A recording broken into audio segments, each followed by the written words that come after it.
परम मंगल में प्रात प्रकलेश्वर अकारण करुणा वरुणालय भक्तवांशा कल्पतरु तड़ित विनिंदित पीताम्बरधारी श्री बालकृष्ण लाल की शब्दमयी वाणीमयी वांगमयी प्रतिमूर्ति हम आप सबके मध्य में विराजमान श्रीमद् भागवत महापुराण को बारंबार प्रणाम। मंच पर विराजमान समस्त विप्रवृंद गंधर्वजन एवं जिनके पावन प्रांगण में हम आप सब लोग बैठे हैं, ऐसे श्री वसन शाह जी महाराज एवं उनकी समस्त परंपरा को बारंबार प्रणाम। सब लोगों के और श्री गिरधर लाल जी के मिलन के जो कारणभूत बनते हैं हर वर्ष, ऐसे हमारे अति प्रिय पूज्य श्री कालीराम साईं जी महाराज को बहुत बहुत धन्यवाद। वे ही आप सब लोगों को और श्री वसन शाह जी को और प्यारे गिरधर लाल जी को एक साथ उत्सव मनाने का ये योजना बना करके देते हैं, जिसमें सब आनंदित होते हैं। और हमें तो ऐसा लगता है, हम आज तक अपनी कथा में एक बात कहते आए हैं कि महादेव की अनंत आराधना का फल मिलेगा कि श्री वृंदावन प्राप्त हो जाएगा। यदि बहुत काल तक महादेव की आराधना की होगी, महादेव को रिझाया होगा, तो महादेव प्रसन्न होकर के श्री वृंदावन का रस प्रदान करते हैं। पर आज हमारे मन में एक भाव उत्पन्न होता है, केवल महादेव नहीं, किसी भी परंपरा का, किसी भी गुरु का, किसी भी अपनी निष्ठा का जब आप एक भूत रूप होकर के पालन करते हैं, सेवा करते हैं, तो वो परंपरा प्रसन्न होकर के वृंदावन प्रदान करती है। महादेव प्रसन्न होकर वृंदावन देते हैं, केवल ऐसा नहीं है। ये प्रमाण है उल्लासनगर की हर वर्ष की कथा कि श्री झूलेलाल जी भी प्रसन्न होकर वृंदावन दे रहे हैं, वो भी वृंदावन प्रदान कर रहे हैं। आप जिस भी इष्ट परंपरा का पालन करते हैं, सबके कुल देव, कुल देवी या फिर इष्ट भिन्न भिन्न है संसार में। इन समस्त दैवी शक्तियों की अति प्रसन्नता के रूप में वृंदावन विराजमान है। वृंदावन सामान्य नहीं है। वृंदावन कोई शब्दों में प्रकट होने वाला या आपके भावनाओं से प्रकट होने वाला, नेत्रों से देखने वाला, कानों से सुनने वाला स्थान नहीं है। वृंदावन कुछ और ही है। हम भी कितने सालों से कहते आ रहे हैं, कहते रहेंगे, लेकिन वृंदावन की व्याख्या बदलती ही रहती है। वृंदावन एक रूप में नहीं रहता है। ऐसा श्रीधाम वृंदावन वो प्राप्त हो रहा है इस परंपरा के आचार्यों की प्रसन्नता के फल में। आज ये तृतीय वर्ष की कथा विश्राम हो रही है, अपने विश्राम की ओर है। हमारे श्री वसन शाह जी महाराज एवं ये समस्त परंपरा के जितने आचार्य हैं, सबके चरणों में प्रणाम करते हैं, सबको वंदन करते हैं। इस दास को अवसर मिलता है यहाँ आकर के अपने भावना प्रकट करने का, उसके लिए समस्त आचार्यों को प्रणाम करते हैं। आप सब उल्लासनगर के प्रेमी भाई बंधु, मातृशक्ति, बालक मित्र, सखा, सबको हम हृदय से प्रणाम करते हैं। आप लोग इतनी संख्या में आकर के श्रीमद् भागवत के मंगल भाव श्रवण करते हैं, और कैसी कैसी परीक्षाएं आपकी होती हैं। कभी बैठने की जगह नहीं मिल रही, कभी वर्षा हो रही है, कभी लाइट चली जा रही है, कोई भी, लेकिन आप सब लोग पूर्ण अपने भावना से आते हैं। हर परीक्षाओं को पार करते हुए कथा श्रवण में रुचि अपनी बढ़ाते हैं। ये निश्चित ही बड़े आनंद की बात है। बहुत जल्दी उल्लासनगर में फिर आना होगा और उससे आपका और हमारा मिलन फिर बनेगा। इस बार हम बहुत व्यस्त रहे, पिछली बार की तरह सब जगह जाना नहीं हो पाया। यहाँ उल्लासनगर के भी कई स्थानों पर जहाँ मैं हर बार जाता ही था, लेकिन इस बार नहीं आना जाना हो पाया। उसके पीछे कारण ये है कि लोग बाग कुछ भी समझें, लेकिन पहले ऐसा होता था हम थोड़ा आराम करते हुए आते थे, लेकिन अब पिछले 2.5-3 महीने से तो घर नहीं गए, और 3 महीना पहले भी गए थे तो 2 ही दिन के लिए गए। उसमें भी फिर कहीं ना कहीं भाग दौड़ लगी रहती। भैया या हेलीकॉप्टर को एक विराजमान कर लो, जब कीर्तन भजन हो तभी चलाओ, ये तो नियम है हमारी कथा का। तो इस बार क्या है कि अब इतनी भागदौड़ करते हुए जब चलते हैं तो है तो मानव शरीर ही। मैं तो चाहता हूं कि मैं एक से अनेक हो जाऊं।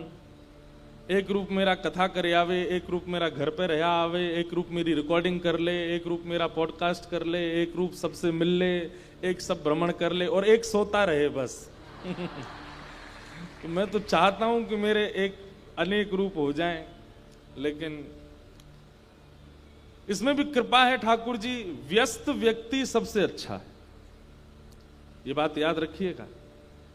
जिसके पास में 1 मिनट भी खाली नहीं है, उस पर ठाकुर जी की बहुत बड़ी कृपा है, क्योंकि वह व्यक्ति 1 मिनट भी संसारी विचारों में नहीं जा रहा है। फिर उसके पास कुछ विषय चिंतन की, उसके पास विषय चिंतन का समय ही नहीं है। व्यक्ति का दिमाग खराब कब होता है? जब वो खाली होता है। और खाली में भी ये सोचे क्या करूं, कैसे करूं, इसको कैसे, इसका कैसे छीनूं, इसको कैसे बुरा बोलूं, आदि आदि सब। लेकिन हम पर तो एक तो व्यस्तता की कृपा है, दूसरी बात व्यस्त भी संसार के किसी काम में नहीं है, ठाकुर जी की कामों में ही व्यस्त हैं। तो व्यस्तता में भी भजन हो जाता है। हम आपको स्पष्ट बताएं, हमारा कोई बैठ करके नियम से इतनी माला करने का आज तक नियम ही नहीं रहा।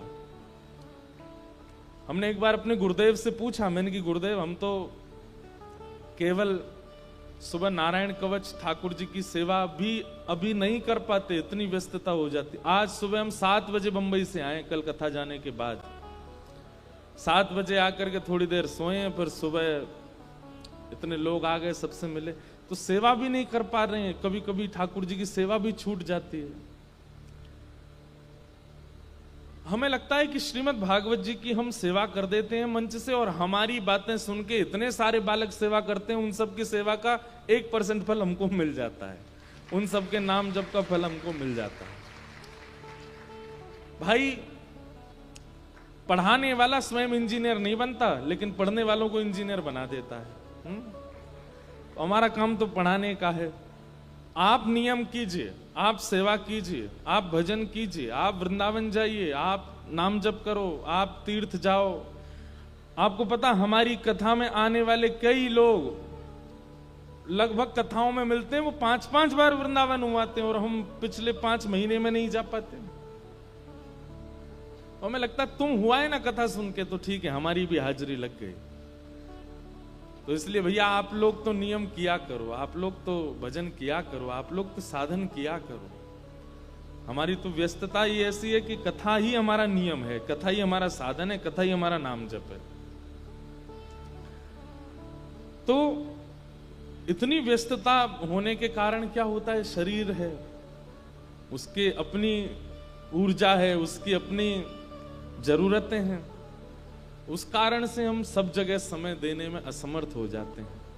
कुछ क्रम रखेंगे अगर आना हुआ तो, कि श्रीमद् भागवत में जो 10वें स्कंद, जहां ठाकुर जी की बाल लीलाओं से लेकर के और रास लीला तक का जो प्रसंग है, मतलब ब्रज संबंधी लीलाओं का ही चर्चाएं ज्यादा करेंगे, ताकि उसमें स्वतंत्रता बनी रहे। उसमें कोई ऐसा बंधन तो अभी भी नहीं होता। कल हमारी आंख बंद हुई 9 बजे, खुली 11 बजे तो वो तो कभी कभी तो भाव ऐसा आ जाता है कि हम आपको कथा नहीं सुना रहे थे, कल हम खुद को कथा सुना रहे थे। हमें नहीं पता आप सुन रहे थे कि उठ रहे थे कि जा रहे थे कि बैठे थे, हंस रहे थे कि घूम रहे थे कि पानी, कल कुछ नहीं पता हमको। कल का दिन हम यहां थे ही नहीं। और ये कभी कभी होता है मेरे साथ कि नेत्र खुले, मैं चाह के नहीं खोल पाता, लेकिन बस लगा कि समय अधिक हो जाता है, आप लोगों को जाना होगा इसलिए। नहीं तो कल अगर मैं थोड़ी देर और नेत्र नहीं खोलता तो शायद 1-2 तो बज ही जाते, रात के कथा चलती रहती। और कभी ना कभी ये दिन भी होगा, हमारे वसन शाह दरबार में कथा प्रारंभ हो 6 बजे शाम को, पूरी हो अगले दिन 6 बजे सुबह। कभी ऐसा भी ठाकुर जी अनुभव करा सकते हैं। ठाकुर जी की इच्छा के आगे किसी की नहीं चलती है। पर आप सबके भावों को हम नमस्कार करते हैं, प्रणाम करते हैं। और अब आज के क्रम में चलें। आज हमारी छोटी लाली मन्नत का बहुत सुंदर भाव अभी हम लोग सुन रहे थे। एक बार इनके लिए जोरदार तालियां। ठाकुर जी ऐसी कृपा करें कि ऐसे हमारे मन्नत और हमारे मनित, ये दोनों ऐसे बालक हैं। वैसे तो सब बालक वसन शाह दरबार के बड़े भावुक हैं, बहुत भाव से ठाकुर जी की और अपने गुरुजनों की सेवा में रहते हैं। साईं मुझे बता रहे वो 4-4 घंटे दरबार में वसन शाह जी के सामने बैठी रहती हैं। ये छोटे बालक में ये अवस्थाएं उत्पन्न होना, ये गुरु की बहुत बड़ी कृपा है। ये बालक भविष्य हैं इस दरबार का। आगे युवाओं को, इन्हीं लोगों को संभालना है। अभी से इन लोगों में ये भाव के, भक्ति के, सेवा के बीज डाले जाएंगे, वही एक दिन विशाल वृक्ष बन करके कितने लोगों को छांव प्रदान करेंगे। बाकी तो हम इन दोनों के और यहाँ के सब बालकों के बड़े भाई के रूप में बैठे ही हैं साथ में। हम सदा इनके साथ रहते हैं। मनीष जी से तो हमारी ऐसी कोई दिन नहीं जाता है जिस दिन बात नहीं होती। भले ही हम फोन नहीं उठा पाए, लेकिन उनकी हाजिरी जरूर लगती है कि महाराज जी कैसे क्रम है, क्या है। तो अच्छा है, दरबार के हमारे ये बालक ऐसे ही खूब अच्छे अच्छे भाव गाते रहें, सेवा में लगे रहें, ऐसी प्रार्थना है। तो भैया कल हम तो नहीं चाह रहे थे, पर ठाकुर जी जबरदस्ती अपनो ब्याह कर गए यहाँ आके। हम तो वहीं कथा विश्राम कर रहे थे। भैया देखियो जी बंद है वो का, मैं पिघल जाऊंगा निकात देर में, एसी चलना रो। तो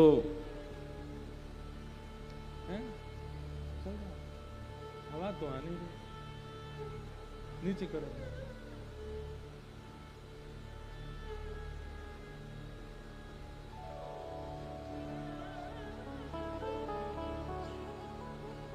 बस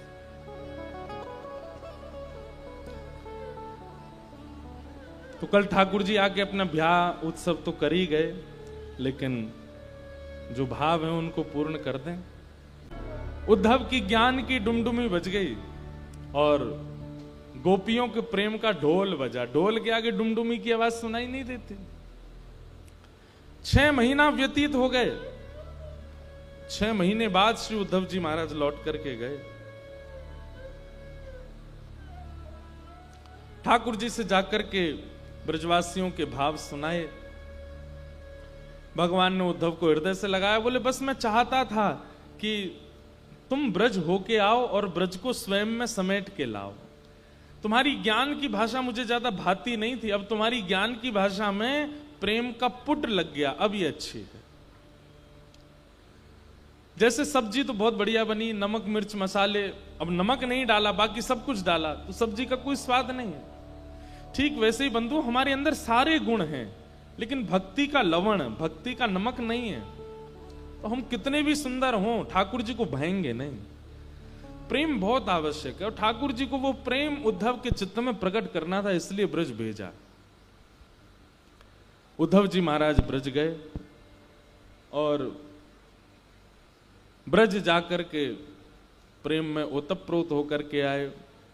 मथुरा पर जरासंध ने 16 बार चढ़ाई की, भगवान ने 16 बार उसको हरा दिया।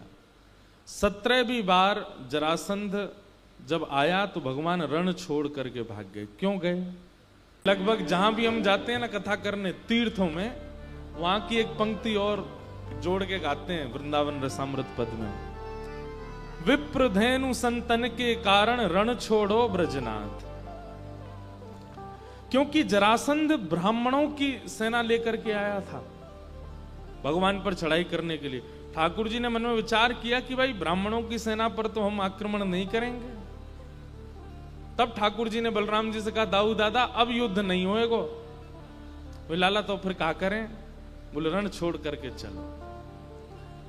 और विश्वकर्मा को आज्ञा करके भगवान ने समुद्र के तट पर एक सुंदर नगरी का निर्माण कराया जिसका नाम है द्वारावती। और ठाकुर जी रण छोड़ करके, ब्राह्मणों पर आक्रमण नहीं कर सकते, रण छोड़ करके जैसे ही भागे, रण छोड़ नाम पड़ा। मथुरा के लोग सोए थे द्वारिका में, लेकिन उठे तो द्वारावती पहुंचे। और द्वारी द्वारी कम ब्रह्म, जहां हर द्वार पर ब्रह्म का दर्शन हो उसका नाम द्वारिका। द्वारावती को ही द्वारिका कहते हैं। द्वारिका में सब मथुरावासी यदुवंशी पहुंचे और भगवान द्वारिकाधीश कहलाए।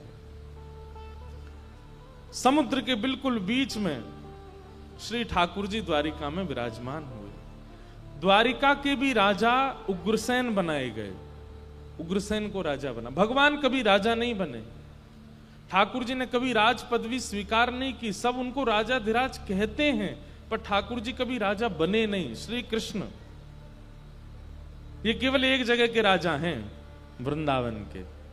और वृंदावन में भी एक राजा नहीं है, दो राजा हैं। वृंदावन के राजा दो, श्याम राधिका रानी। 4 पदार्थ करत मजूरी, मुक्ति भरे तहां पानी।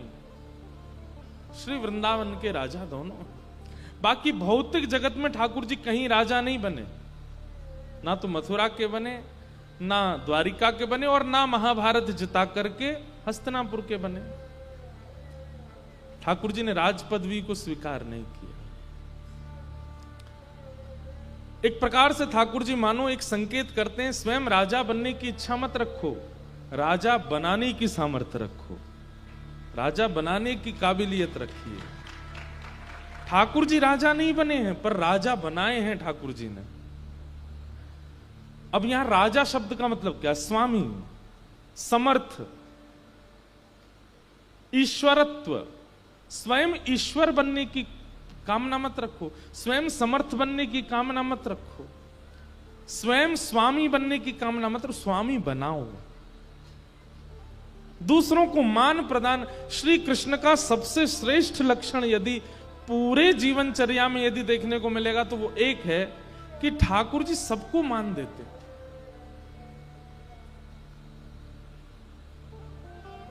हम में और ठाकुर जी में अंतर क्या है? कोई और अभिषेक कर रहा होता है ना ठाकुर जी का, तो हमारा मन होता हम भी ने एक हाथ लगा लें, इसका थोड़ा पुण्य हमको भी मिल जाए। हमारी जगह हम लोग चोर प्रवृत्ति के हैं, हमको क्रेडिट्स भी चाहिए, हमको पुण्य भी चाहिए, हमको। अब जैसे कई बार बुरा नहीं मानना, जाते हैं महाराज जी हाथ धर दो बस हमारे ऊपर। मैंने उससे होगा क्या? आप धरो तो भाई गुरुजनों की दृष्टि पड़ जाए बस, और वो स्वतः कुछ करें वो लाभकारी होता। आप जबरदस्ती पीछे पड़ के करवा लो तो क्या हो जाएगा? कई बार कई बालक, कई बार कई लोग, उनकी भावनाओं को हम प्रणाम करते हैं, पर वो ऐसा कर लेते हैं, हम भोजन नहीं करेंगे, महाराज जी को मिलना पड़ेगा, हम अन्न नहीं खाएंगे, हम रात में सोएंगे नहीं, सुबह मिलना पड़ेगा, हमारे घर आना पड़ेगा। अभी यही महाराष्ट्र में एक जगह कथा चल रही थी, साईं भी आए थे वहां पे, भुसावल। तो वहां पर चौथे 5वें दिन एक व्यक्ति आए मेरे पास और मुझसे आके बोले, महाराज जी आपको मेरे घर आना पड़ेगा। मैंने कि भैया हमारे सब कार्यक्रम लगे हुए हैं, इधर से उधर जाना है, फिर स्वाध्याय करना, कथा करनी है, इस बार तो नहीं आ पाएंगे। बोले आप नहीं आए तो मैं जहर खा लूंगा, और जेब में हाथ डालने लगा, मैं लेके आया हूं। मैंने कि भैया ऐसा मत करे, भैया तेरे हाथ जोड़ूं। नहीं नहीं नहीं, मैं खाऊंगा महाराज जी, आप नहीं आए तो देख लेना। मैंने कहा भाई देखो, बुरा नहीं मानना, जहर रहने दो, मत निकालो। ये जबरदस्ती गुरुजनों के साथ नहीं करनी चाहिए। मैंने, हम कोई गुरु नहीं है, लेकिन फिर भी हम आगे के लिए बता रहे। मैं तो आ जाऊंगा घर, पर कभी कोई और भी महापुरुष आए, ऐसे नहीं करना। उनको कोई संकोच ना लगे, वो स्वतः आपसे कहें कि आपके घर मुझे आना है। उसमें योग्यता है, उसमें भाव है। हम आपके यहां आएंगे, कुछ पाएंगे, कुछ ग्रहण करेंगे, थोड़ी देर सत्संग करें, ये आपके ऊपर कृपा है, ये भगवत कृपा है। पर इस प्रकार हट नहीं करना चाहिए। उसमें फिर वो संकोच में आ जाते हैं और फिर उनको संकुचित करने का अपराध लगता है। आपने उनको संकोच में डाला है।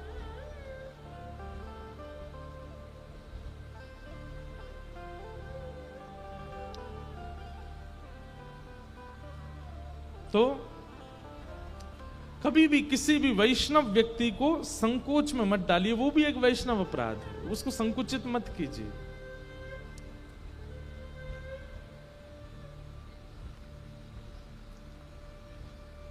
तो भगवान द्वारिका में विराजमान हो गए और द्वारिका आकर के ठाकुर जी ने मंगल लीलाएं प्रारंभ की। सबसे पहले रेवत राजा की पौत्री के साथ में बलराम जी का विवाह हुआ। तत्पश्चात आपके महाराष्ट्र के विदर्भ के एक राजा हैं जिनका नाम है भीष्मक। उन भीष्मक राजा की सबसे छोटी पुत्री हैं रुक्मणी। 5 पुत्र हैं और एक पुत्री है रुक्मणी। ये रुक्मणी जी जो हैं ये भूमिजा हैं, ये भूमि से प्राप्त हुई थी राजा भीष्मक को। बाल्यकाल से इन्होंने इतना सत्संग किया कि भगवान की मधुर कथाएं सुनकर के इनके मन में इच्छा हुई कि मैं ठाकुर जी से ही वर्ण करूं, क्योंकि ये लक्ष्मी ही हैं। तो लक्ष्मी ठाकुर जी की ही रहती है, वो ठाकुर जी के अलावा किसी अन्य के वर्ण नहीं कर सकती।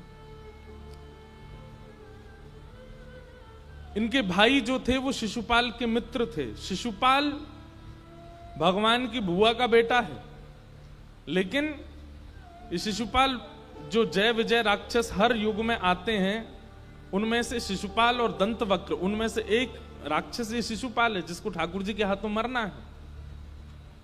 और ये भगवान से बहुत विरोध वैर मानता है।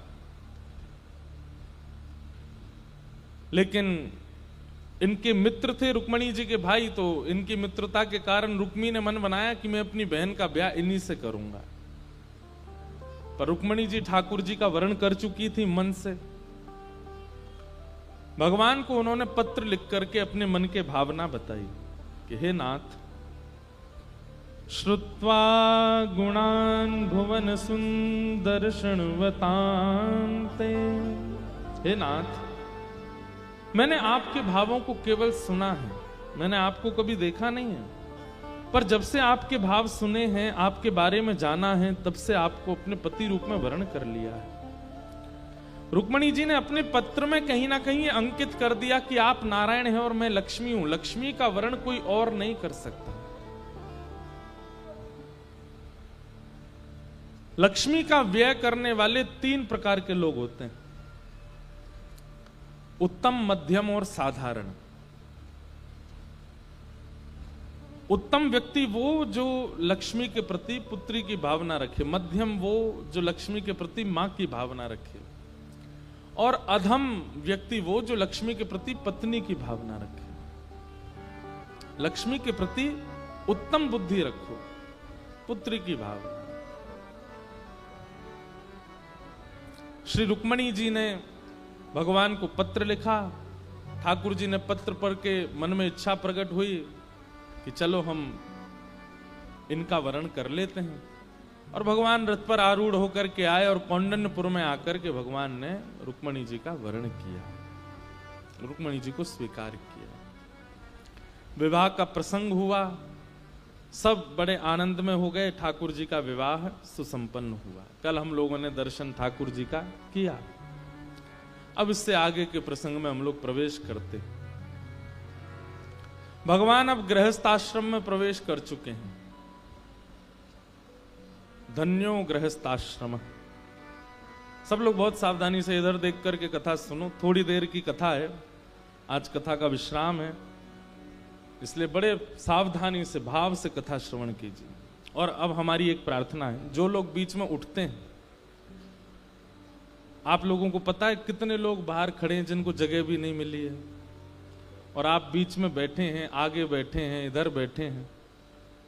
आपको जरूरी काम से जाना था तो आपको पीछे ही बैठना चाहिए। वो लोग जो बेचारे बहुत भावुक हैं कथा, उनको स्थान मिलना चाहिए। अब जो भी बैठे हैं वो बैठे रहना।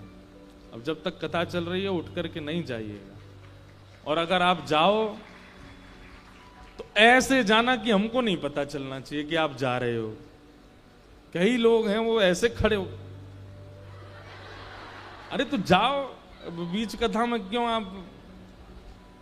पीछे वाले भी देखते हैं बेचारे, तो लगता है कि फिर आप वहीं बैठ जाते जहां साइड से निकल जाते। बीच में कथा में एक तो हमारा स्वभाव है, ना तो हम इधर देखते ना इधर देखते, हम सीधे देख के ही कथा कहते हैं। इसके पीछे भी कारण है, कई बार लोग कुछ हरकत करते दिख जाते हैं ना तो मैं कथा भूल जाता हूं। अब कोई पानी पीता दिख जाता है तो मन में आती है, भाई 3 घंटा से मैंने तो पिया नहीं, तुम पी रहे हो।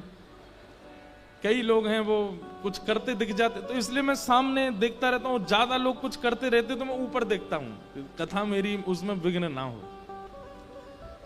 इसलिए जो लोग बीच में उठने का मन बनाते हैं वो एक बार बाहर, हमको तो देखा नहीं जाता, दया आती है, देखो यहाँ कितने लोग खड़े बाहर, उनको स्थान ही नहीं मिला है। तो इसलिए आप लोग अपने स्थान की गरिमा रखो, बैठे रहो, कथा सुनो। भगवान अब गृहस्थाश्रम में प्रवेश कर गए।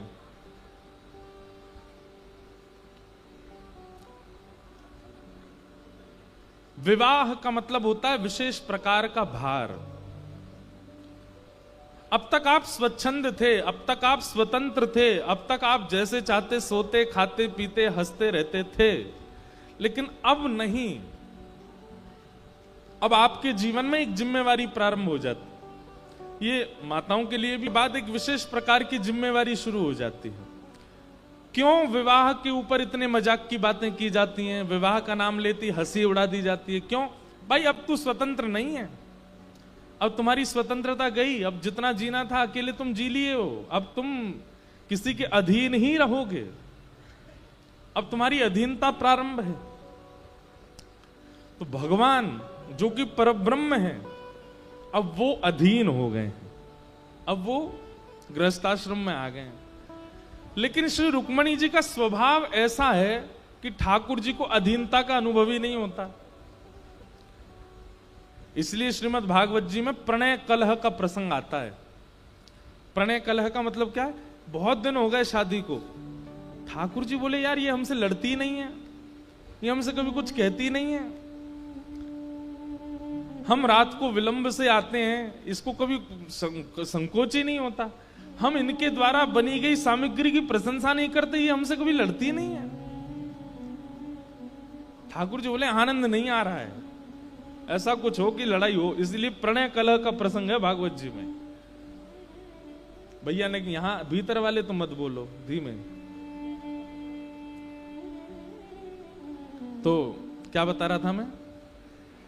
हाँ, प्रणय कलह। एक दिन ठाकुर जी मन में सोच के आए, आज हम लड़ेंगे रुक्मणी से। लड़ती नहीं है कभी भी। रुक्मणी जी कई बार पीली पोशाक निकाल के रखती हैं कि स्नान के बाद आप पीले वस्त्र पहनना। तो ठाकुर जी देखते हैं तो फिर सोचते हैं लड़ेगी अगर मैं नीले पहनूं तो नीले पहन लेते हैं। लेकिन रुक्मणी जी कुछ नहीं, अरे आप तो बहुत सुंदर लग रहे हैं, मैंने तो पीले निकाले लेकिन आप नीले में और ज्यादा अच्छे लग रहे हैं। ठाकुर जी बोले ये भी कोई बात है, हमने तो इसलिए पहने कि हमसे लड़े, ये लड़ती नहीं है। रुक्मणी जी पूछती हैं आज प्रसाद में क्या पाएंगे आप? तो ठाकुर जी बोलते हैं आज हम ये पाएंगे, ये पाएंगे, ये पाएंगे, बनाओ। अब इच्छा तो वही पाने की है, लेकिन ठाकुर जी के सामने जैसे थाली आती है तो ठाकुर जी कहते हैं नहीं ये पाने की इच्छा नहीं, कुछ और लेके आओ। तो रुक्मणी जी वो लेके आ जाती हैं, तो वो भी मना, नहीं ये भी नहीं, कुछ और लेके आओ। केवल इसलिए कि लड़े हमसे। लेकिन रुक्मणी जी ऐसे स्वभाव की हैं, वो लड़ती ही नहीं है ठाकुर जी से। कभी कभी ठाकुर जी की इच्छा होती है हम इनके चरण वंदन कर लें, ये बिल्कुल नहीं लड़ती हमसे। तो वस्त्रों में विपरीतता करके देख ली, भोजन में विपरीतता करके देख ली, कई बार कोई भाव रखा जाता पारिवारिक, उसमें रुक्मणी जी कहती ऐसा करना चाहिए, तो ठाकुर जी कटाक्ष करते, नहीं नहीं आप क्या जानती हो, आपका विषय नहीं है, हम बता रहे हैं ऐसा होना नहीं, आप तो स्वामी हैं, आप जो कहेंगे वो स्वीकार है। ठाकुर जी कहते हैं भाई ये कैसी देवी आ गई हमारे घर, लड़ती नहीं है। आज ठाकुर जी मन में सोच के गए, अगर आज हमने इससे लड़ाई नहीं करी तो हमारा नाम भी कृष्ण नहीं, आज हम लड़ेंगे। और ठाकुर जी कक्ष में गए और जाकर के झूला पर जैसे ही बैठे, रुक्मणी जी पंखा जल रही थी और ठाकुर जी ऐसा प्रसंग छेड़ते हैं जिससे रुक्मणी जी के हृदय में थोड़ी सी वेदना हो। ठाकुर जी कहते हैं तुमने हमसे ब्याह क्यों किया, आपका हमसे ब्याह करने का कारण क्या है। रुक्मणी जी बोले बहुत जल्दी नहीं पूछ रहे हैं आप, आपके पुत्र का भी जन्म हो गया, पुत्र का ब्याह भी हो गया, पुत्र का पुत्र भी हो गया, उसका भी ब्याह हो गया, अब पूछ रहे हो आप, नाती का भी ब्याह हो चुका है आपके, और आज आप हमसे पूछ रहे हो कि हमने ब्याह क्यों किया, बहुत जल्दी नहीं पूछ लिया। ठाकुर जी ने नहीं नहीं हमें बताइए आपने हमसे ब्याह क्यों किया। अब रुक्मणी जी कुछ बोले नहीं, वो तो खड़ी खड़ी, वो तो जानती हैं कि इनके मन में क्या चल रहा है, ये लड़ना चाहते हैं, हमको लड़ना नहीं है इनसे। ठाकुर जी बोले अच्छा मैं बताऊं तुमने हमसे ब्याह क्यों किया। बोले बताइए। बोले क्योंकि तुमने संतों से मेरे बारे में बहुत प्रशंसा सुनी, तुमने पत्र में भी लिखा था ना, श्रुत्वा गुणान भुवन सुंदर शृण्वताम ते, आपके बड़े गुणानवाद मैंने सुने हैं। तुम संतों की बातों में आ गए, जिनके खुद के घर का ठिकाना नहीं, जिनका खुद का गृहस्थाश्रम नहीं, जिनको अपने पेट पूजा के अलावा दूसरों की कोई चिंता नहीं, ऐसे संतों की बातों में आके तुमने हमसे ब्याह कर लिया। आप कहोगी हमने तो इसलिए ब्याह कर लिया कि आप सुंदर हैं। काय बात की सुंदर?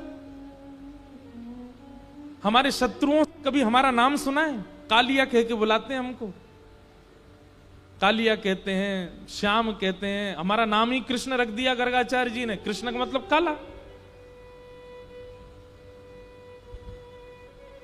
काय मत की सुंदरता। अरे भाई कई बार घर का बालक इतना सुंदर नहीं होता, पर बड़े लोगों को वो बहुत अच्छा लगता है, अरे मेरो राज दुलारो कितना बढ़िया लग रहा है, कैसा भी हो, लेकिन घर के बड़े लोगों को अच्छा ही लगता है। तो कई बार घर के बड़े लोगों को भी अच्छा लगता है। ऐसी तुमने जबरदस्ती, एक प्रकार से हमको कभी कभी ऐसा लगता है तुमने हम पे कृपा की है कि चलो ये तो सुंदर नहीं, हम सुंदर इनके पास चली जाएं तो जीवन भर ये तो रहेगा, पत्नी तो सुंदर है। रुक्मणी जी मंद मंद मुस्कुरा रही, क्योंकि इन बातों का कोई तत्व नहीं है। रुक्मणी जी जानती हैं आप सुंदर, त्रिभुवन कमनम तमाल वर्णम, अरे आपने अपना वर्ण श्याम करके पृथ्वी पर कृपा की है। कहीं आप गौर वर्ण के हो गए होते तो आदमी देख करके प्राण त्याग देता, आपको इतने सुंदर लगते आप श्याम वर्ण के बन के इसलिए आए हो ताकि संसार के लोग आपकी सुंदरता को सह सकें। रुक्मणी जी इसलिए हंस रही हैं। ठाकुर जी ने अनेक बातें की और अंत में ठाकुर जी क्या कहते हैं,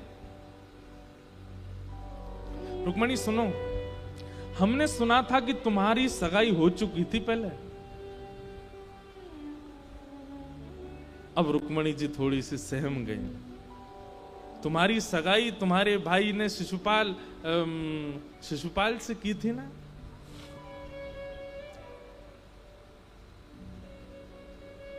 क्या कमी थी शिशुपाल में? रूपवान, गुणवान, धनवान, संपत्तिवान, सब कुछ तो था। उसके साथ विवाह कर लेती, कितनी अच्छी लगती तुम, वो भी गोरा, तुम भी गोरी, वो भी सहज, तुम भी सहज, सब कुछ बिल्कुल मतलब अनुकूल था तुम्हारे लिए। हमें ऐसा लगता है कि तुमने जबरदस्ती हमसे ब्याह कर लिया, इसलिए शिशुपाल अभी तक क्वारा बैठा है। हमने शिशुपाल को बुला लिया है द्वारिका। हम तुम्हारे मन की जान गए हैं और अब हम शिशुपाल से बात करके तुम्हारा विवाह करा देंगे उससे। जब इस हद पर ठाकुर जी पहुंच गए कि ये कहने लगे कि हम तुम्हारा ब्याह करा देंगे शिशुपाल से, ये बात सुनकर के रुक्मणी जी को क्रोध तो नहीं आया, पर वो सह ना पाई और मूर्छित होकर गिर पड़ी, वहीं बेहोश हो गए। ठाकुर जी को जैसे ही होश आया, पीछे मुड़ करके देखा तो रुक्मणी जी मूर्छित पड़ी थी। ठाकुर जी दौड़ करके गए, 4 भुजा धारण की, 2 भुजा से रुक्मणी जी को उठा लिया, 1 भुजा से पंखा जलने लगे, 1 भुजा से पानी का छिड़काव करने लगे। अरे रुक्मणी, अरे अरे हम तो विनोद कर रहे थे, हम तो आनंद कर रहे थे, मैं प्रणय कलह कर रहा था, मैं जबरदस्ती युद्ध लड़ाई करना चाह रहा था, क्योंकि तुम कभी क्रोध नहीं करती हो। ऐसी कोई बात नहीं है, मेरी बात में कोई सत्यता नहीं है, शिशुपाल नहीं आएगा, मैं तुम्हारा विवाह नहीं करूंगा।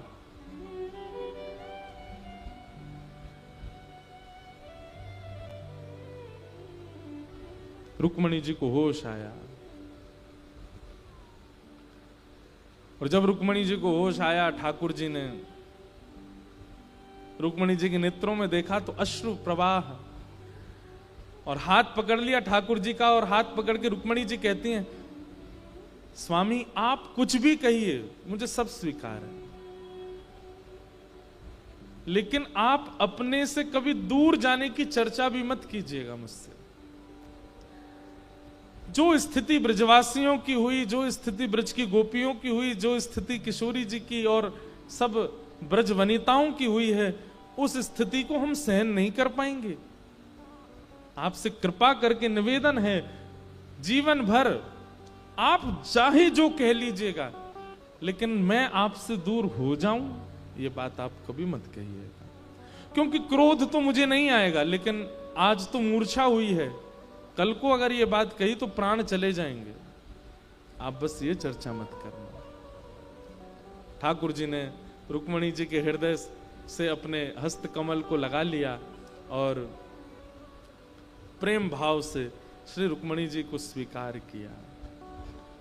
ऐसे भगवान का गृहस्थाश्रम है, कितनी अनुकूल हैं रुक्मणी जी, बिल्कुल नहीं लड़ती, बिल्कुल नहीं झगड़ती ठाकुर जी से, सब अनुकूल। लेकिन ये बहुत दिन तक चलने वाला नहीं था। तभी ठाकुर जी का दूसरा विवाह हुआ जामवती के साथ, और जामवती के बाद तीसरा विवाह हुआ ठाकुर जी का सत्यभामा के साथ। और जो सत्यभामा है, ये थोड़ी सी शासन करने वाली, इनके मारे ठाकुर जी चुप ही रहते हैं, कुछ नहीं कहते, क्योंकि इनके आगे किसी की नहीं चलती है पूरे द्वारिका में। सत्यभामा को अपने रूप का बहुत अभिमान है, और सत्यभामा को इस बात का भी अभिमान है कि श्री कृष्ण मेरी ही सुनते हैं, मेरे अलावा किसी की नहीं सुनते, भले ही कितनी पत्नियां हो इनकी। पर अगर सत्यभामा कह दे कि आप इधर बैठ जाइए, तो ठाकुर जी उधर ही जाके बैठते हैं, ऐसा शासन करती। लेकिन शासन से ठाकुर जी को दिक्कत नहीं है। ठाकुर जी के मन में भाव आता है कि इसको कभी कभी अभिमान हो जाता है, उस अभिमान को कैसे नष्ट किया जाए। सत्यभामा को अपने रूप का बहुत अभिमान है कि मैं सबसे सुंदर हूं। लेकिन एक बात बताएं बंधुओं, चाहे भाई लोग हों चाहे हमारी बहनें हों, सुंदरता मुख पे नहीं होती, सुंदरता त्वचा पे नहीं होती, सुंदरता आंखों में नहीं होती, सुंदरता नाक में, होठों पर या बालों में नहीं होती, सुंदरता स्वभाव में होती है। कोई व्यक्ति रूप का बहुत सुंदर है, लेकिन स्वभाव का अच्छा नहीं है ना, उसको आप ज्यादा दिन तक स्वीकार नहीं कर पाओगे। बुरा नहीं मानिएगा, पूरे भारत में सुंदरता का प्रदर्शन करने वाले सबसे ज्यादा लोग बंबई में हैं। किन की तरफ मेरा संकेत है सब जानते हैं, लेकिन वो स्वभाव के अच्छे नहीं है, उनका स्वभाव मधुर नहीं है, उनकी विचारधाराएं अच्छी नहीं है, उनकी बोली चाली और व्यवहार अच्छा नहीं है। ऐसी सुंदरता किस काम की? और कभी अगर आपने उनको बिना अपने बाह्य रूप धारण किए देख लिया तो कहीं आप डर के भाग ना जाओ, इतने भयावह लगते हैं। सुंदरता तो अंतरंग होती है। हमारे ब्रज के संतों को देखिए आप, कोई क्रीम नहीं लगाते, कोई पाउडर नहीं लगाते, कुछ नहीं करते, ब्रज रज लगा लेते हैं, चंदन घिस के लगा लेते हैं, तिलक फोटा लगाए, पूरे मुंह पे लगाए। हरदासियों को देखो, यहाँ लगा लेंगे, इधर लगा लेंगे, नाक पे लगा लेंगे, यहाँ पे, इधर पूरा मुंह पे लगा के घूमेंगे हाउ ब्लाउज बन के, इतने सुंदर लगते हैं। कैसा आकर्षण उनके रूप में आता है। हमारे पूज्य श्री रमन रीति वाले महाराज जी, वो जब त्रिपुंड लगा करके निकलते हैं, सफेद दाढ़ी, उनका रूप देख करके ऐसा लगता है मानो जैसे कोटि कोटि चंद्रमा वार दें इन पे। हमारे पूज्य श्री मलुक पीठ वाले महाराज जी जब उर्धपुंड लगा करके, जटा जूट बांध करके, बगनखा लगा करके जब निकलते हैं तो ऐसा लगता है आहा क्या स्वरूप है। कुछ नहीं लगाते मुखमंडल पर। चलो अब रमन रीति महाराज जी, मलुक पीठ वाले महाराज जी को जानने वाले लोग कम होंगे यहाँ पे। हमारे प्रेमानंद जी महाराज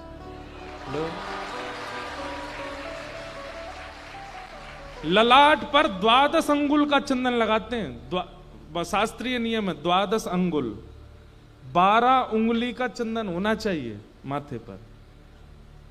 यहां से गिनो और यहां से फिर 12, ऐसे 12 उंगलियां गिन करके चंदन लगा होना चाहिए, शास्त्रीय नियम।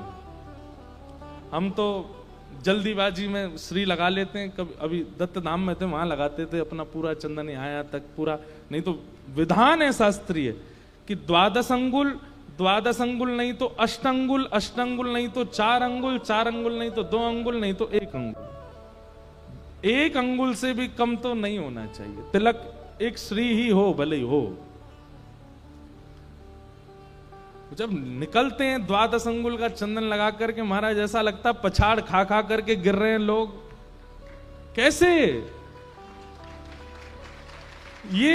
ये रूप का सौंदर्य नहीं है, ये आंख, नाक, कान, त्वचा, होठ, बालों का सौंदर्य नहीं है, ये स्वभाव की सुंदरता है। मुख की सुंदरता कुछ दिन आकर्षित कर सकती है, पर स्वभाव की सुंदरता स्वप्न में भी दिखेगी, चलते फिरते भी दिखेगी, चिंतन में भी रहेगी। स्वभाव की सुंदरता सबसे सुंदर है। और कहीं ना कहीं ठाकुर जी के मन में आज, अब देखो ये सब लीलाएं ठाकुर जी हमको ज्ञान दिलाने के लिए ही करते हैं, वास्तविकता नहीं है। सत्यभामा को जो अभिमान होता है सुंदरता का, वो है नहीं, पर हम आप सब सतर्क रहें इसलिए ठाकुर जी लीला में करवाते हैं कि तुम अभिमान करो।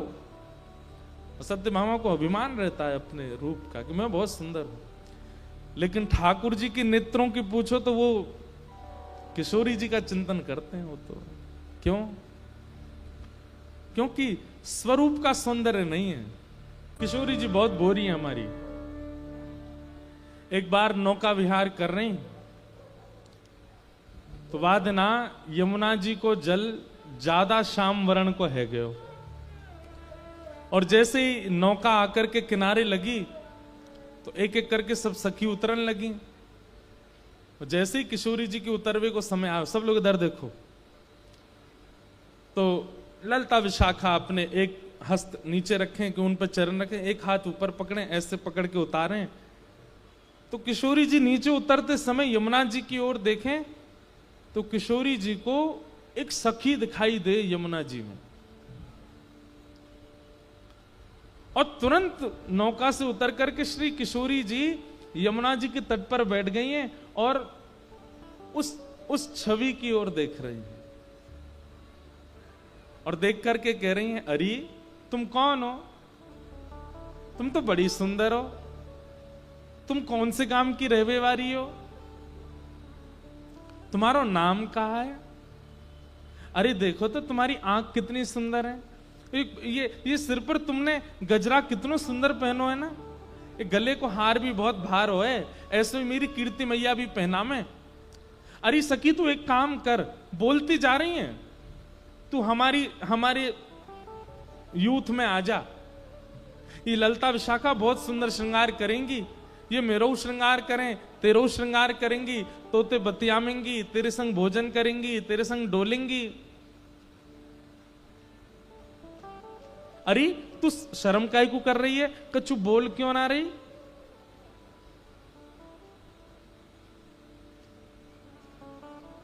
रूठ के बैठ गई। अच्छा तू हमते बात ना करेगी, चल मैं तो ते रूठ रही हूं अब। अरे तू जाने ना है मुझे, इस सबरी मोते बात करवे को बैठी रहे, और तू मैं तो ते बात कर रही हूं, तू मोते बात ना कर रही।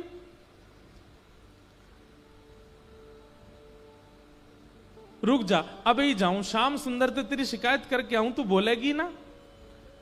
और किशोरी जी गई ठाकुर जी से जाके बोली, श्याम सुंदर मैंने आज एक सखी देखी। ठाकुर जी बोले अच्छा, तो फिर बोले देख ये सब मोते बात करें, ललता विशाखा ये सब मेरे संग रहे, और वो ऐसी इतरा रही मेरे आगे, इतनी सुंदर है, इतनी सुकुमारी है, ऐसे वाके नैन है, ऐसी वाकी नाक है, ऐसा सब स्वरूप है, लेकिन देख वो आ ना रही है मेरे पास। मैंने खूब कह ली तेरो श्रृंगार करेंगे, तो भोजन करावेंगे, तो संग डोलेंगे, लेकिन बताई ना रही कछु। ठाकुर जी बोले ऐसी कौन सी आ गई जो आपके बोलवे पे बोल नहीं रही है? अरे किशोरी जी आप तो तोतांत बात करने लगो तो उनके भी स्वर प्रकट है जाएं, आप तो मैनांत बात करने लगो तो उनके भी शब्द प्रकट है जाएं। अरे आप वृक्षन पे हाथ धर दो तो वृक्ष भी चैतन्य है जाएं। ऐसी कौन सी आ गई जो आपसे बात ना कर रही? लेके चलो मुझे। ठाकुर जी लेके गई, देखो बो रही। ठाकुर जी बोले कहां है? अरे ये दिखना रही तुम्हें?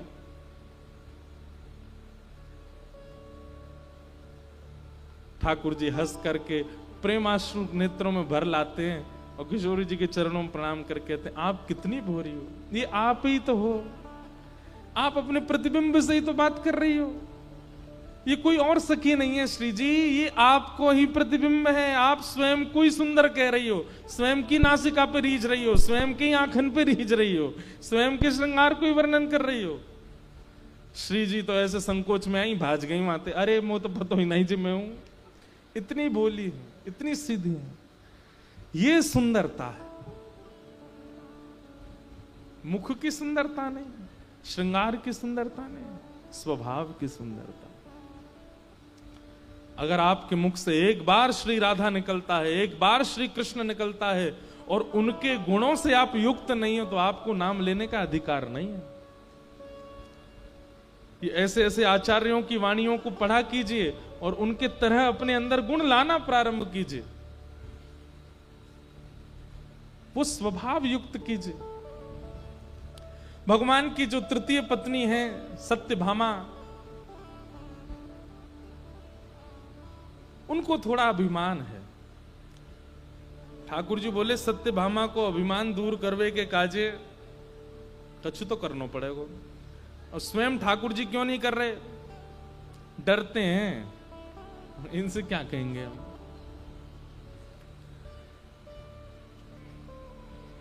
और मान का हनन जो करे उन्हीं का नाम है हनुमान।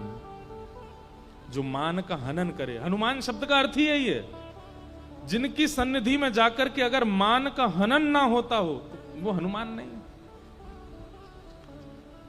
ठाकुर जी ने स्मरण किया, हनुमान जी महाराज जल्दी पधारो। हनुमान जी महाराज द्वारिका आए, ठाकुर जी ने जाकर के, इधर देखो इधर देखो, ठाकुर जी ने जाकर के अपनी सब पटरानियों को बुलाया और पटरानियों से कहा भैया देखो आज हमारे यहां एक अतिथि आ रहे हैं। सब पटरानी बोली कौन आ रहे हैं? बोले साक्षात श्री अनंत बलवंत हनुमान जी महाराज। हनुमान जी का नाम सुनते सब प्रसन्न हो, बोले ये तो त्रेता युग में आपके राम अवतार में थे, द्वापर में भी बोले वो तो चिरंजीवी हैं, चारों युग प्रताप तुम्हारा, चारों युगों में रहते हैं। बोले हमारी इच्छा है कि एक बार हम, ये भागवत जी की कथा नहीं है, ये अन्य भावों से कथा आती है। तो भगवान ने हनुमान बोले हमने हनुमान जी को बुलाया है कि आओ हमारी द्वारिका में दर्शन कर जाओ। तो रुक्मणी आदि बोली हम पकवान बनाए, हम लड्डू बनाए, हमने सुनी उनको प्रसाद का बड़ा अभ्यास है।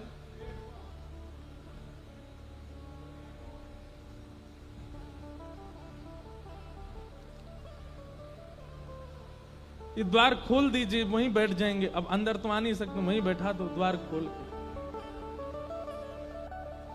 इधर देखो, क्या बता रहा था मैं? हाँ, तो ठाकुर जी बोले वो सब तो ठीक है, लेकिन हनुमान जी का एक स्वभाव है। बोले क्या? वो हमको अकेले प्रणाम नहीं करते, तो बोले साथ में सीता जी होनी चाहिए तभी प्रणाम करते। अब सब पटरानियां एक दूसरे का मुख देखने लगी, तो फिर हम क्या करें? अब सीता जी तो नहीं है। बोले सीता जी तो नहीं है, पर सीता जी के नैन कैसे हैं? मृग जैसे नैन हैं, सीता जी की ऐसी तोता जैसी नाक है, सीता जी के ऐसे ओष्ठ हैं, सीता जी के ऐसे गाल हैं, सीता जी के ऐसे केश हैं, सीता जी बोलती हैं तो ऐसे बोलती हैं। ठाकुर जी वर्णन करने लगे सीता जी का। अब सब पटरानियां सुनकर के कह रही हैं, ओहो अच्छा, किशोरी जी ऐसी हैं, किशोरी जी। सत्यभामा का ये सारे गुण तो मुझ में हैं, मैं बन जाती हूं सीता जी। भगवान बोले हाँ, आप ही बनो। जबकि सीता जी ही रुक्मणी बन करके आई हैं, पर भगवान की लीला को रुक्मणी जी समझ रही हैं कि ये क्या करना चाह रहे हैं। सत्यभामा बोली कि मैं बिल्कुल वैसा ही श्रृंगार करके आऊंगी, वैसे ही बैठूंगी, वैसे ही बोलूंगी जैसे आपने बताया, आप चिंता मत करो। हनुमान जी को बुलाइए, आप संकोच मत करो। ठाकुर जी बैठे सिंहासन पर, बगल में आकर के सत्यभामा बैठ गई। और आज ठाकुर जी धनुष बाण आदि लेकर के बैठे हैं। बोले भैया राम बन जाएं आज हम, तभी प्रणाम करेंगे हनुमान जी। हनुमान जी आए, कीर्तन करते हुए, उछलते नाचते कूदते हुए श्री हनुमान जी महाराज आए। और जैसे ही आकर के सिंहासन पर बैठे ठाकुर जी को देखा, नेत्र सजल हो। आहा मेरे राम, मेरे प्राण, मेरे सर्वस्व।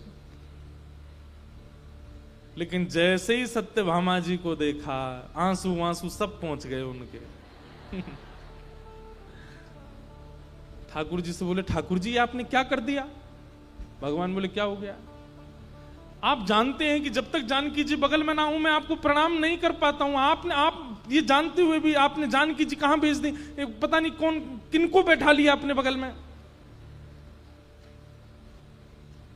ऐसे मत बोलो, ये जानकी जी ही तो हैं। ऐसी मृगनयन जानकी जी के, ऐसी नासिका जानकी जी की, ऐसे ही ओष्ठ जानकी जी के, ऐसा ही स्वरूप जानकी जी का। रावण बोला क्षमा करें महाराज, मैं रावण के यहां गया था लंका में, और वहां जब मैंने वहां की सुंदर मंदोदरी आदियों को देखा था, उनका रूप भी इतना सुंदर था, मृग जैसे नेत्र थे, उनकी भी नासिका तोता जैसी थी, उनके भी गाल गुलाबी थे, उनके भी केश ऐसे थे। पर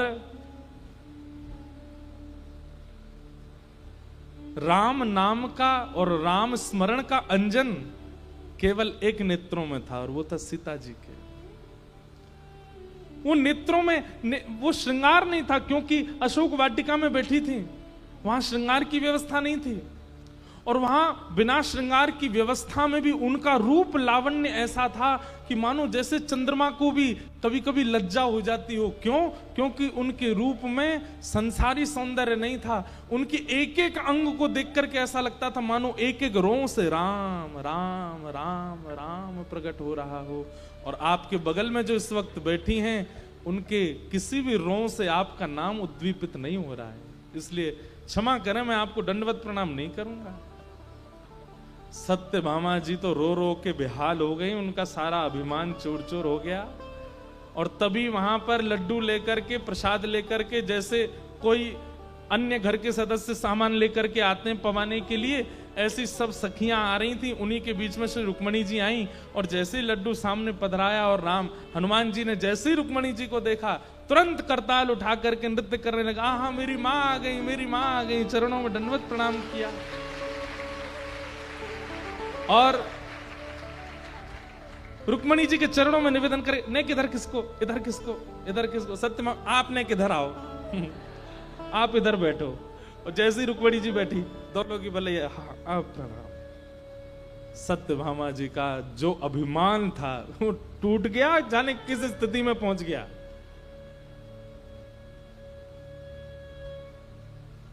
सत्यभामा जी को पता लग गया कि भाई ये रूप का अभिमान मुझे नहीं करना चाहिए। मान का हनन किया सत्यभामा जी के।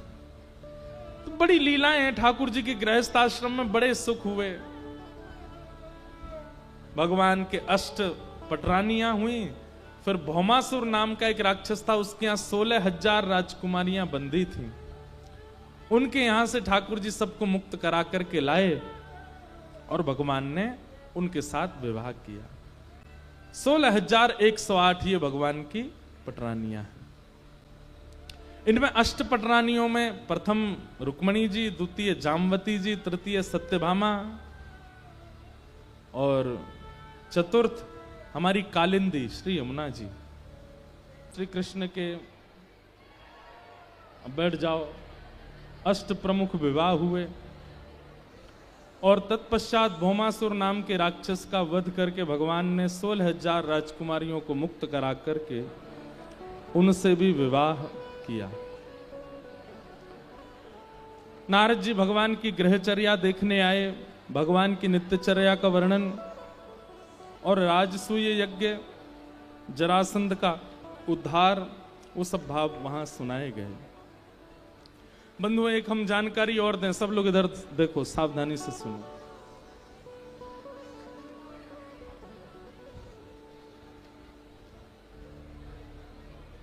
श्रीमद् भागवत में कल हम लोग जिस संदर्भ का एक किंचित मात्र श्रवण कर रहे थे, उद्धव गोपी संवाद। उद्धव गोपी संवाद, जहां पर गोपियों ने उद्धव को ज्ञान का पाठ पढ़ाया। फिर उन्हीं उद्धव के साथ में द्वारिका में हुआ कृष्ण उद्धव संवाद। ठाकुर जी की उद्धव से वार्ता होती है और इतना अद्भुत प्रसंग है कृष्ण उद्धव संवाद। तो कृष्ण उद्धव संवाद हम इस बार स्वच्छंद एक कथा कर रहे हैं कृष्ण उद्धव संवाद पे ही, और कथा है 10 से 16 अक्टूबर बद्रीनाथ में, उत्तराखंड में। क्योंकि श्री उद्धव जी महाराज इसी कृष्ण उद्धव संवाद के बाद बद्रीनाथ चले गए थे। वहां जाकर के उन्होंने तप किया। तो 10 से 16 अक्टूबर तक, शायद यही तिथि है, जाने 11 से 17, हमें पता, यही है शायद संभव। शरद पूर्णिमा के बाद है। शरद पूर्णिमा उत्सव गोवर्धन में है, उसके बाद बद्रीनाथ में है। अत्यंत ज्ञानवर्धक प्रसंग है। अगर आपको केवल बैठ करके ध्यान साधना योग आदि के विषय में जानना हो, उस कथा को जरूर सुनिएगा। ठाकुर जी ने बैठ करके वहां पर ऐल गीत, वहां पर उद्धव जी महाराज को कई भाव ठाकुर जी ने सुनाए हैं। दत्तात्रेय के 24 गुरुओं का प्रसंग आदि आदि बहुत सारे प्रसंग उसमें विद्यमान है, जो द्वारिका में ठाकुर जी ने उद्धव को सुनाए। उन्हीं विषयों पर चर्चा हम वहां करेंगे बद्रीनाथ में। साईं को भी हम निमंत्रित करेंगे कि आप भी बद्रीनाथ पधारें और वहां श्रीमन नारायण चतुर्भुज रूप में केदार खंड में बैठे हैं तपस्या। अब देखो बद्रीनाथ जी की एक अंतरंग बात बताऊं। हर व्यक्ति को वर्ष में एक बार बद्रीनाथ जरूर जाना चाहिए। वर्ष में नहीं जा सकते तो 2 वर्ष में जाना चाहिए, 2 वर्ष में नहीं तो 3 वर्ष। मतलब हमारा कहने का मतलब है अवसर मिले तो जाना चाहिए। क्यों?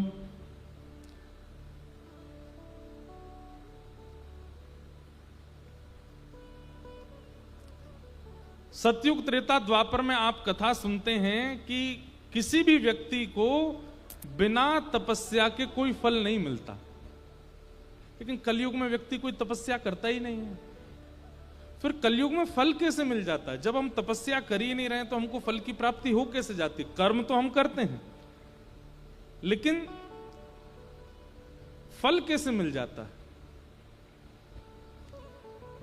इसलिए ऐसा बताया जाता है कि कलयुग में प्रत्येक मानव के नाम से संकल्प लेकर के बद्रीनाथ भगवान तपस्या कर रहे हैं। वो तपस्या करते हैं, फल हमको मिल जाता है कर्म का। नहीं तो प्राचीन काल में तो कर्म के बाद तपस्या फिर फल प्राप्त होता है, या फिर कर्म से अगर फल मिल भी गया तो उसकी पूर्ति के लिए तपस्या करने जाना पड़ता है। लेकिन कलयुग में तप का कोई विधान नहीं है। क्यों? क्योंकि ठाकुर जी तपस्या कर रहे हैं। इसलिए कोई हमारे नाम से तपस्या कर रहा है और स्वयं ठाकुर जी तपस्या कर रहे हैं, और वो भी ऐसे नहीं सहजता में, लड़ झगड़ के तपस्या में बैठे हैं ठाकुर जी वहां पे। पहले केदारनाथ भगवान यहीं विराजते थे जहां बद्रीनाथ भगवान विराज रहे हैं। इसको केदार खंड कहा जाता है। और ये 6 महीने के लिए देवताओं का भ्रमण स्थल है, यहां देवता भ्रमण करने आते हैं। तो ठाकुर जी ने मन बनाया तो शंकर जी के पास जाकर के कहा कि हिमालय में हमको थोड़ी सी जगह दे दो, हम तप करना चाहते हैं। तो महादेव बोले क्षमा कर दें भगवान, मैं अपने स्वामी को तप की अवस्था में देख नहीं सकता, कोई जगह नहीं मिलेगी आपको, आप तपस्या करो, मैं देख ही नहीं पाऊंगा। आप हमें बताओ कितने दिन की तपस्या करनी, हम करेंगे आपके नाम से।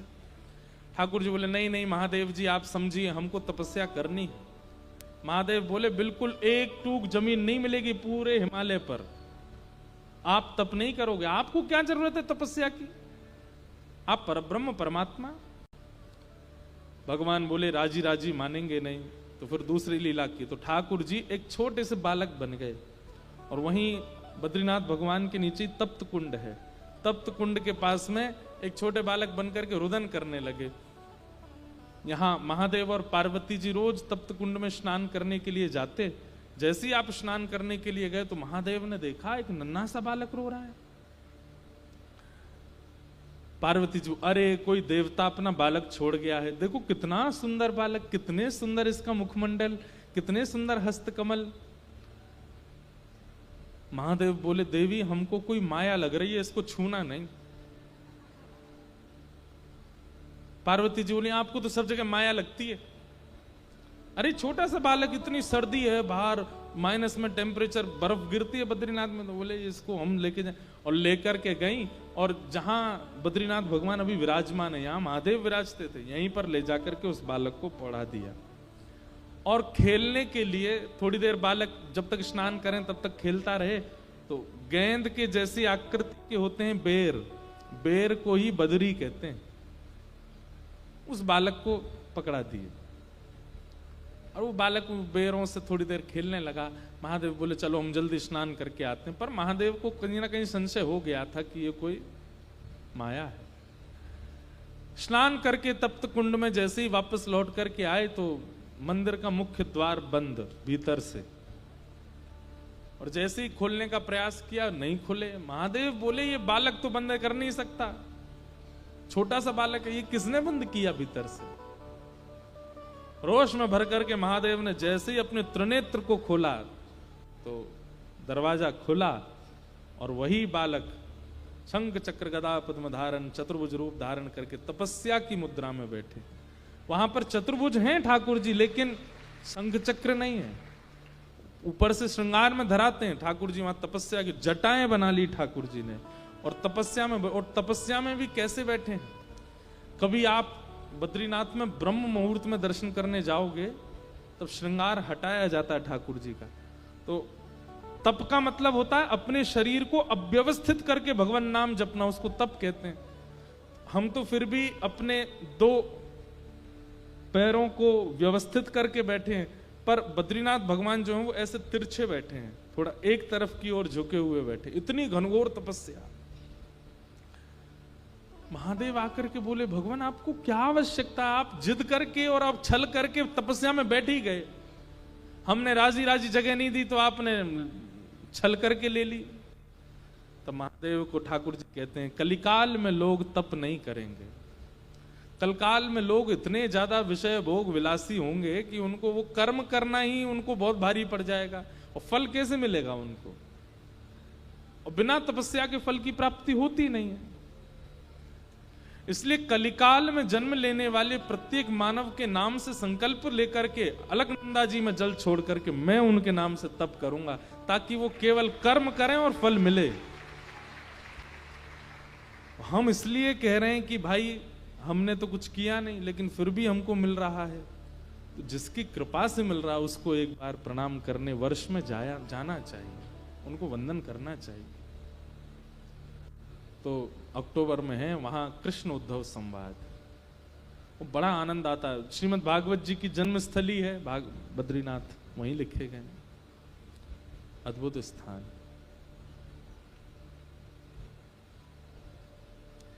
ये बात हमको इसलिए याद आ गई क्योंकि अब आगे कृष्ण उद्धव संवाद प्रारंभ होगा, उसको हम यहाँ बोल तो सकते नहीं क्योंकि बहुत विस्तृत है, इसलिए हमने संकेत किया कि अक्टूबर में वहां कथा में आप आ सकते हो, वहां सुनिएगा। तो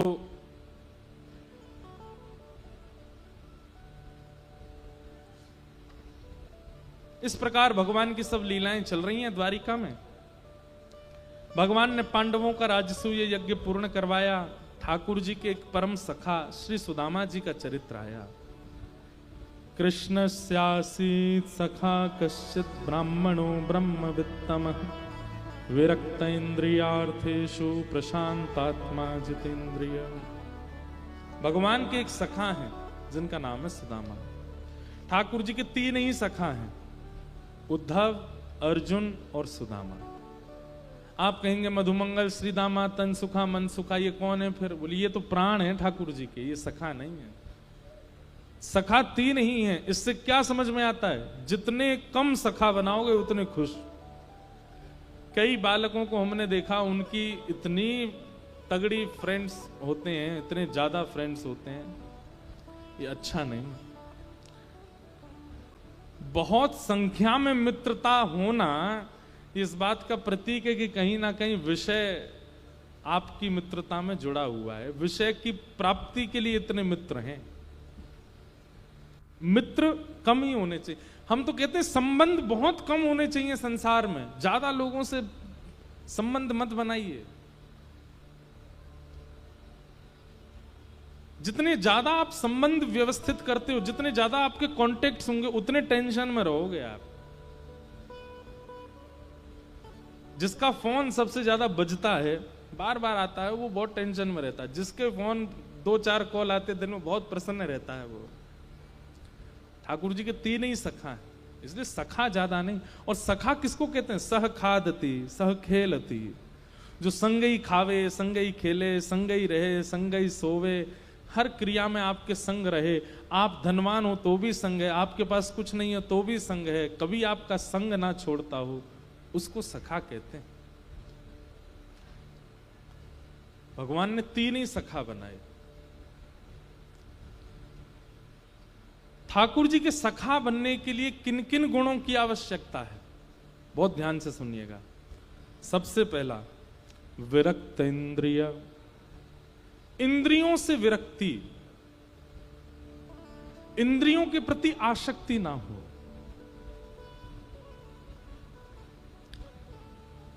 दस इंद्रियां हैं हमारे शरीर में, 5 ज्ञान इंद्रिय और 5 कर्म इंद्रिय। इन 10 इंद्रियों को जिसने अपने वश में रखा है, मतलब जीव के लिए भोजन नहीं कर रहे हैं, हम जीवित रहें इसलिए भोजन कर रहे हैं। नेत्रों के लिए नहीं देख रहे हैं किसी को कि इनको अच्छा लगे उसको देखें, जिनकी आवश्यकता है उन्हीं को देखते हैं। कानों को प्रिय लगे, हाथों को प्रिय लगे, त्वचा को प्रिय लगे, ऐसी वस्तुओं का सेवन नहीं। इन सब में कृष्ण विराजमान हो ऐसी वस्तुओं का सेवन, या ज्ञान विराजमान हो ऐसी वस्तुओं का उपभोगन, वो ठाकुर जी को प्रिय है।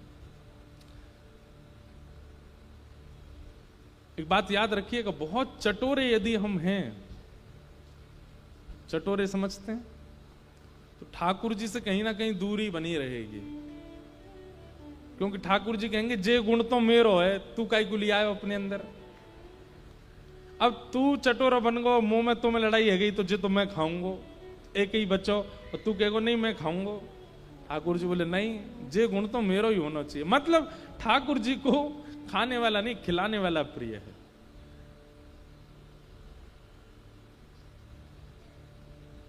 सीधी बात, अपनी इंद्रियों से जो विरक्त है, ज्यादा इंद्रिय इच्छाओं के पीछे व्यथित नहीं रहता है, ठाकुर जी को वो प्रिय है। विरक्त इंद्रियार्थेषु, दूसरा है प्रशांतात्मा, जो बहुत धैर्यवान है। ये लक्षण देखते हैं ठाकुर जी, और ये लक्षण जिसमें दिख जाते हैं उसको सखा बना लेते हैं ठाकुर जी। बहुत धैर्यवान, पेशेंस, बहुत सहता है, चाहे जैसी स्थिति आ जाए लेकिन अपने धैर्य के बांध को टूटने नहीं देता, बहुत सह लेता है। ठाकुर जी को वो प्रिय है, ठाकुर जी उसको अपना सखा बना लेते हैं। कहीं ना कहीं बंधुओं, हम लोगों के अंदर इन सब की स्थिति तो होती है, पर एक लेवल पहुंच जाने के बाद बांध जब टूटता है ना, तो फिर इतना कुछ निकलता है। जैसे कई लोग पेशेंस रखते हैं, सहन कर लेते हैं, पिताजी ने कुछ कह दिया सहन कर लिया, माँ ने कुछ कह दिया सहन कर लिया, मित्रों ने कुछ कह दिया सहन कर लिया, लेकिन जिस दिन उनकी सहनशीलता का बांध टूटता है वो किसी को नहीं छोड़ते। फिर पिताजी से लेकर के पत्नी तक सबको सुना देते हैं, तुमने ये कहा था, तुमने भीतर ही घुसे रखे हैं। सहनशीलता का मतलब क्या हुआ कि सहा भी, और जिसको सहा वो भूल भी गया कि मैंने सहा क्या था। कई लोग होते हैं सहते हैं और उसको इकट्ठा करके और रखते हैं, यहां मैंने सहा था। वो ठाकुर जी को प्रिय नहीं। प्रशांत आत्मा भूल जाए, उसका सहना एहसान नहीं है, उसका सहना गुण बन जाए। कई लोग इसलिए सहते हैं कि उनका एहसान कर रहे हैं हमारे ऊपर, और कई लोग ऐसे होते हैं वो कैसे स्वभाव के, कर ले तो कर ले, सह रहा हूं मैं, बस एक दिन मेरा बांध टूटेगा, तू कर ले, तेरी जहां तक इच्छा हो कर ले, मैं कुछ नहीं कहूं, हिलूंगा भी नहीं अपनी जगह से। बोलते जाएंगे और वहीं वहीं हिलते जाएंगे, कर ले तू, और कर ले, ये भी कर ले, ये भी कर ले, ये भी कर ले तू। ये सहनशील व्यक्ति का लक्षण नहीं है। सहनशील तो उसको मानिए जो सहता है अपने स्वभाव से, और फिर सह करके भूल भी जाता है कि मैंने सहा था, गिनाता नहीं है। प्रशांत आत्मा, ठाकुर जी को वो प्रिय है।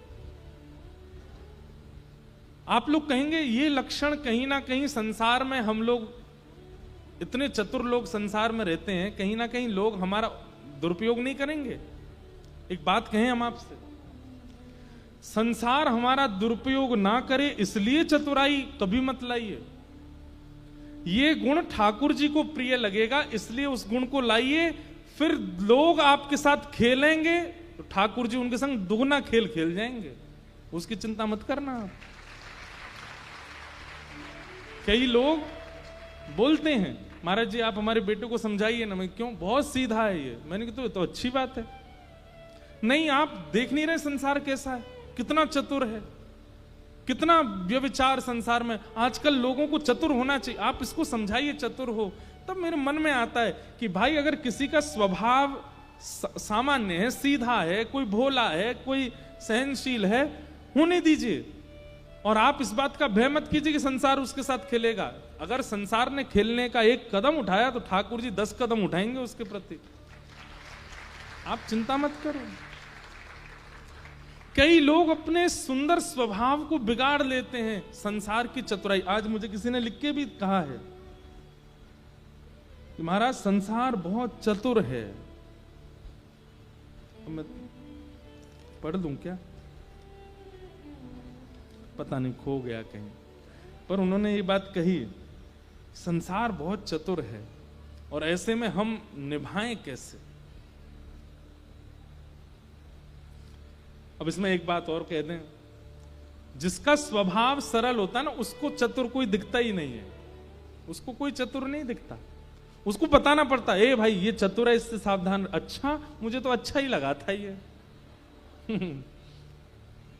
ये तुम जिसके साथ तुम कल घूम रहे थे वो अच्छा नहीं है आदमी, वो ऐसा, वो अच्छा नहीं, ऐसा तो नहीं, वो तो अच्छा लगा हमको। सीधे लोगों का इस स्वभाव होता है, उनको पता ही नहीं चलता कि चतुर है कौन, और ये अच्छा है। लेकिन एक बात बताएं हम आपको, इसमें सत्संग का पुट लगाइए। सत्संग क्या करता है, आपके स्वभाव को बिगड़ने नहीं देगा। मतलब सामने वाला व्यक्ति अगर छल कर रहा है आपसे, और अगर आप संसारी सीधे हो, तो कहीं ना कहीं वो छल कर जाएगा और आप उसके शिकार बन जाओगे। वो बात अलग है कि बाद में ठाकुर जी उसको करेंगे। लेकिन यदि सत्संग जीवन में होगा,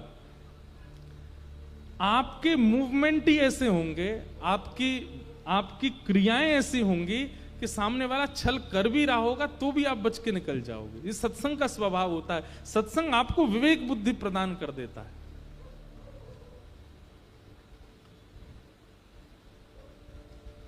संसारी सीधे यदि आप हो तो उसके चपेटे में आ सकते हो, वो बात अलग है कि उसको बाद में फल मिलेगा। लेकिन सत्संग का एक स्वरूप होता है कि निरंतर भगवत कथा श्रवण करने वाले लोगों की विवेक बुद्धि ऐसी जागृत होती है कि आज कोई उनके सीधेपन का फायदा उठा रहा है तो वो रात में सोचते हैं कल मैं ऐसा ऐसा करूंगा, और वो जो सोच के करते हैं ना, उसी से ही उनका बचाव हो जाता है। ये सत्संग करवाता है। इसलिए किसी का अगर स्वभाव सौम्य है, किसी का स्वभाव सीधा है, किसी का स्वभाव क्रोध करने का नहीं है, किसी के स्वभाव में ये सारे गुण दिखते हैं आपको, उसको ये मत समझाइए कि तू चतुर बन।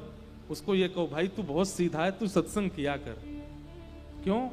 क्योंकि तेरी रक्षा तू खुद तो करेगा नहीं, तू तो बहुत स्वभाव का सुंदर है, तेरी रक्षा तो सत्संग करेगा। कोई गुरुजन अपनी वाणी से तेरी रक्षा करेंगे। तू कथा सुना कर, स्वभाव को मत बिगाड़िए। कई बालक मिलते भी हैं, महाराज जी पहले मैं ऐसे नहीं करता था, पहले मैं व्यसन नहीं करता था, पहले मैं ये सब गलत काम, मेरे साथ एक घटना ऐसी घटी, उसने मुझको इस स्थिति में डाल दिया। ये गलत है। घटनाओं से आप अपना स्वभाव बदल देते हो। बहुत सहेलियां मैंने, अब नहीं सहूंगा, अब मैं भी चतुर बनूंगा, ये सब नहीं, ये वैष्णव नहीं करता। वैष्णव तो एक रस रहता है, प्रशांत आत्मा।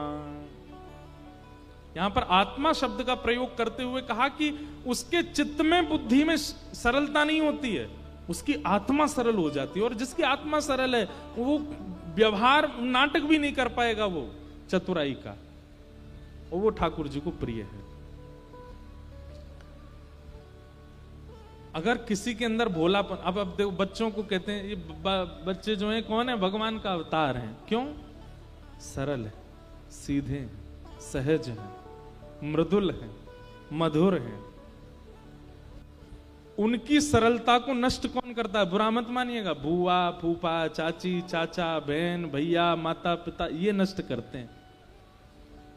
सामने वाली आंटी के पास मत जाया कर, वो ऐसी है। बालक के अंदर भर दिया जाता है 3 वर्ष की आयु में कि वो ऐसी हैं।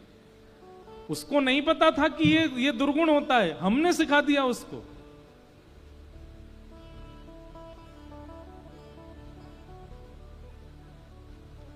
कभी आपने देखा, कभी आप कहीं गाड़ी में जा रहे हो, छोटा बालक आपके, और कोई अगर भिक्षुक आ जाए, कुछ मांगने वाला आ जाए और गेट आपका नॉक करने लगे, कुछ दे दो, आप तो ऐसे मुंह कर लोगे, बच्चे कहे इनको कुछ दे दो ना, ये मांग रहे हैं, इनको कुछ दे दीजिए, इनको मेरी चीज दे दो, अपनी चीज ही देने लगते। फिर माता नहीं ऐसे नहीं देते, गलत होता है, यूं हो जाता है।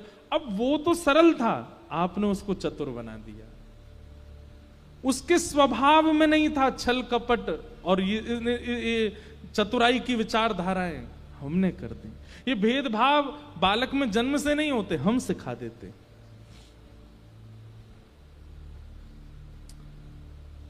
जैसा एक बाल स्वभाव होता है वैसा एक बड़े का स्वभाव हो जाए तो ठाकुर जी बड़े प्रसन्न हो जाते हैं। ठाकुर जी को बहुत अच्छा लगता है। सहज रहिए, सरल रहिए, प्रशांत आत्मा।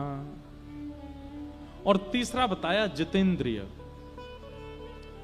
भगवान के सखा का तीसरा लक्षण होना चाहिए जितेंद्रिय। जितेंद्रिय का मतलब वैसे तो इंद्रियों को जीतना होता है, परंतु हम इसका एक अर्थ, क्योंकि यहां पर विरक्त इंद्रिय भी कहा गया है, तो इसका हम अर्थ ऐसा लगाएंगे कि जो अपनी इंद्रियों को केवल भगवत प्रसाद देता है और कुछ नहीं देता। नेत्रों का देखने का मन है क्या सुंदर था, तो चले गए वृंदावन, राधा रमण जी को देख लिया, यही सुंदर है। कानों को सुनने का मन है तो आ गए कथा में, कथा सुन ली, यही कीर्तन सुन लिया, यही भजन सुन लिया, इससे ऊपर कुछ नहीं है। जीव को कुछ चखने का मन है तो पहुंच गए आश्रम में, जाके भंडारा पा लिया, ठाकुर जी का प्रसाद ले लिया, इससे बढ़िया कुछ नहीं है। नाथ द्वार चले जाओ, वहां का प्रसाद पा लिया, द्वारिकाधीश का प्रसाद पा लिया। मतलब भगवत संबंधी वस्तुओं को ही अपनी इंद्रियों को देना। जैसे कई लोग होते हैं वो ब्रांडेड चीज ही देते हैं अपने शरीर को, सिक से लेके नख तक कोई भी ऐसी चीज नहीं आनी चाहिए हमारे शरीर पर जो जिसमें कोई ब्रांड का टैग ना हो। और फिर ऐसे लोगों को बहुत वो माना जाता है आजकल, इन्फ्लुएंसर, ओ भाई ओ, ऐसे परफ्यूम लगाता है, ऐसे कपड़े पहनता है, ऐसे टी शर्ट पहनता है, ऐसी वैष्णव भी बन जाएं।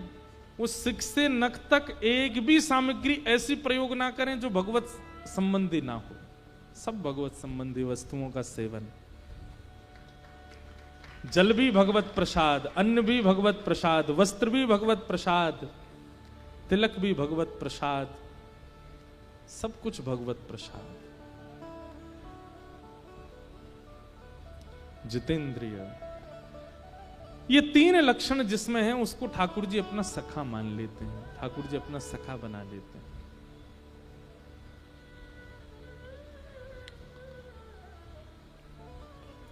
सुदामा जी महाराज अपनी पत्नी के बड़े आग्रह पर द्वारिका गए, कथाएं सबको पता है। द्वारिका जाकर के श्री सुदामा जी महाराज बड़े दीनता में द्वारपालों से कहते हैं कि भैया हम सुदामा हैं, कृष्ण के बचपन के सखा हैं, और हमारा मिलने का बात करने की ऐसी कोई योजना नहीं है, समय हो तो करेंगे, नहीं तो हमको कहीं खिड़की से दर्शन करा दो। कृष्ण मेरे बचपन के सखा हैं, सांदीपनी गुरुकुल में हम दोनों साथ पढ़े। और बंधुओं, सुदामा जी कैसे सखा हैं पता है ठाकुर जी के? ठाकुर जी सो जाते हैं रात में और सुबह उठ करके पढ़ना है, गुरु जी सांदीपनी उपाध्याय जी परीक्षा लेने वाले हैं। सुदामा जी उठाते हैं, लाला उठ जा, परीक्षा है आज। ठाकुर जी कहें तू पढ़ ले, मैं बता दियो। सुदामा जी पढ़ते हैं, अध्ययन करते हैं, और सुदामा जी अपनी परीक्षा पर ध्यान नहीं देते हैं, बैठे बैठे लाला की ओर देखते रहते हैं। जैसे ही प्रश्न जो गुरुजी ने लिख करके दिए हैं उन प्रश्नों में कोई कठिन प्रश्न आता है तो ठाकुर जी इशारा कर देते हैं, चौथो बता दे। तो फिर सुदामा जी, अब इससे कोई इन्फ्लुएंस मत हो जाना, ठाकुर जी भी तो चीटिंग करते थे। ये ठाकुर जी को कोई ज्ञान की आवश्यकता, वो ज्ञान के भंडार हैं, वो तो लीला कर रहे हैं सुदामा जी के साथ। सुदामा जी ऐसे सखा हैं ठाकुर जी, घनिष्ठतम। जितने दिन ठाकुर जी सांदीपनी विद्यालय में रहे, एक भी दिन ठाकुर जी ने अपनी थाली में भोजन नहीं किया। सुदामा जी की में करते हैं, और सुदामा जी से कहते हैं, देख मैं अभी अभी व्रत छोड़ के आया हूं सुदामा। बोले तो मोय अपने हाथ ते पानो ना आवे, यशोदा मैया अपने हाथ ते पवावे।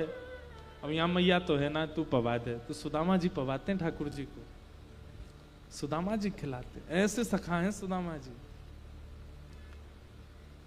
अब कई बातें ऐसी हैं वो मंच से बोलने में अलग अलग ढंग में ले जाते हैं, पर इतनी घनिष्ठता है ठाकुर जी और सुदामा जी की कि सुदामा जी और ठाकुर जी जब वस्त्र धुलते हैं अपने, तो ठाकुर जी धुलने बैठते हैं, गुरु जी देखते हैं, क्योंकि बच्चे सब गुरुकुल में तो सब करते हैं बच्चे, तो गुरु जी ध्यान भी रखते हैं सब करें अपने आप।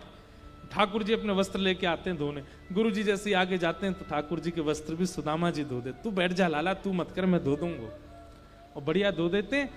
कभी कभी सुदामा जी के निजी अंग वस्त्र जो हर कोई नहीं पहनता, ठाकुर जी पहन के भाग जाते हैं।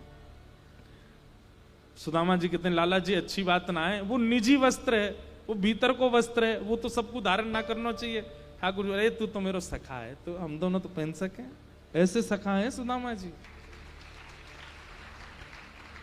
ऐसे सखा श्री सुदामा जी महाराज, और द्वार पर आकर के एक बार भी किसी को ये नहीं बोल रहे हैं कि मैं इतना घनिष्ठ हूं।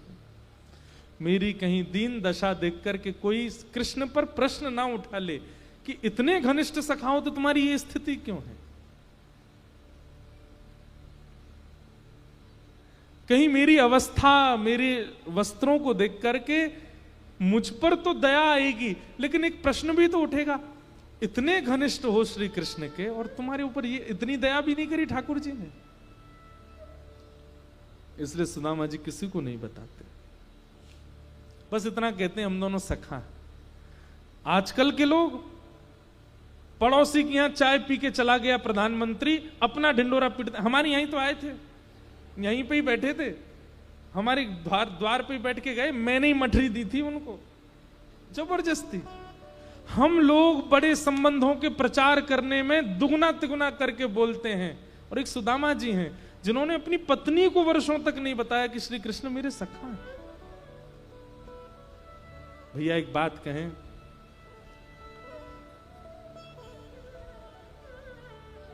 जहां पवित्र संबंध होता है ना, उसका ढिंडोरा नहीं पीटना पड़ता, उसका बहुत प्रचार नहीं करना पड़ता। आजकल बुरा नहीं मानिएगा, प्रचार का जमाना है। आप लोगों से कान पकड़ के क्षमा मांग रहा हूं मैं। हमसे जितने लोग मिलने आते हैं ना, अगर उन सबके फोन बाहर जब्त कर लिए जाएं कि फोटो नहीं खींचना महाराज जी के साथ, आधे तो वहीं से लौट जाएंगे। बिना फोटो के काय को जाना, कोई महाराज जी हमारा कुछ दे रहे हैं, हमें फोटो ही तो चाहिए हमें। प्रचार। और एक सुदामा जी हैं, ऐसे घनिष्ठ सखा हैं श्री कृष्ण के, लेकिन किसी से इसलिए नहीं कहते हैं क्योंकि कहीं कोई ये ना सोच ले कि इन पर कृपा नहीं की श्री कृष्ण ने। द्वारपालों से जाकर के कहते हैं,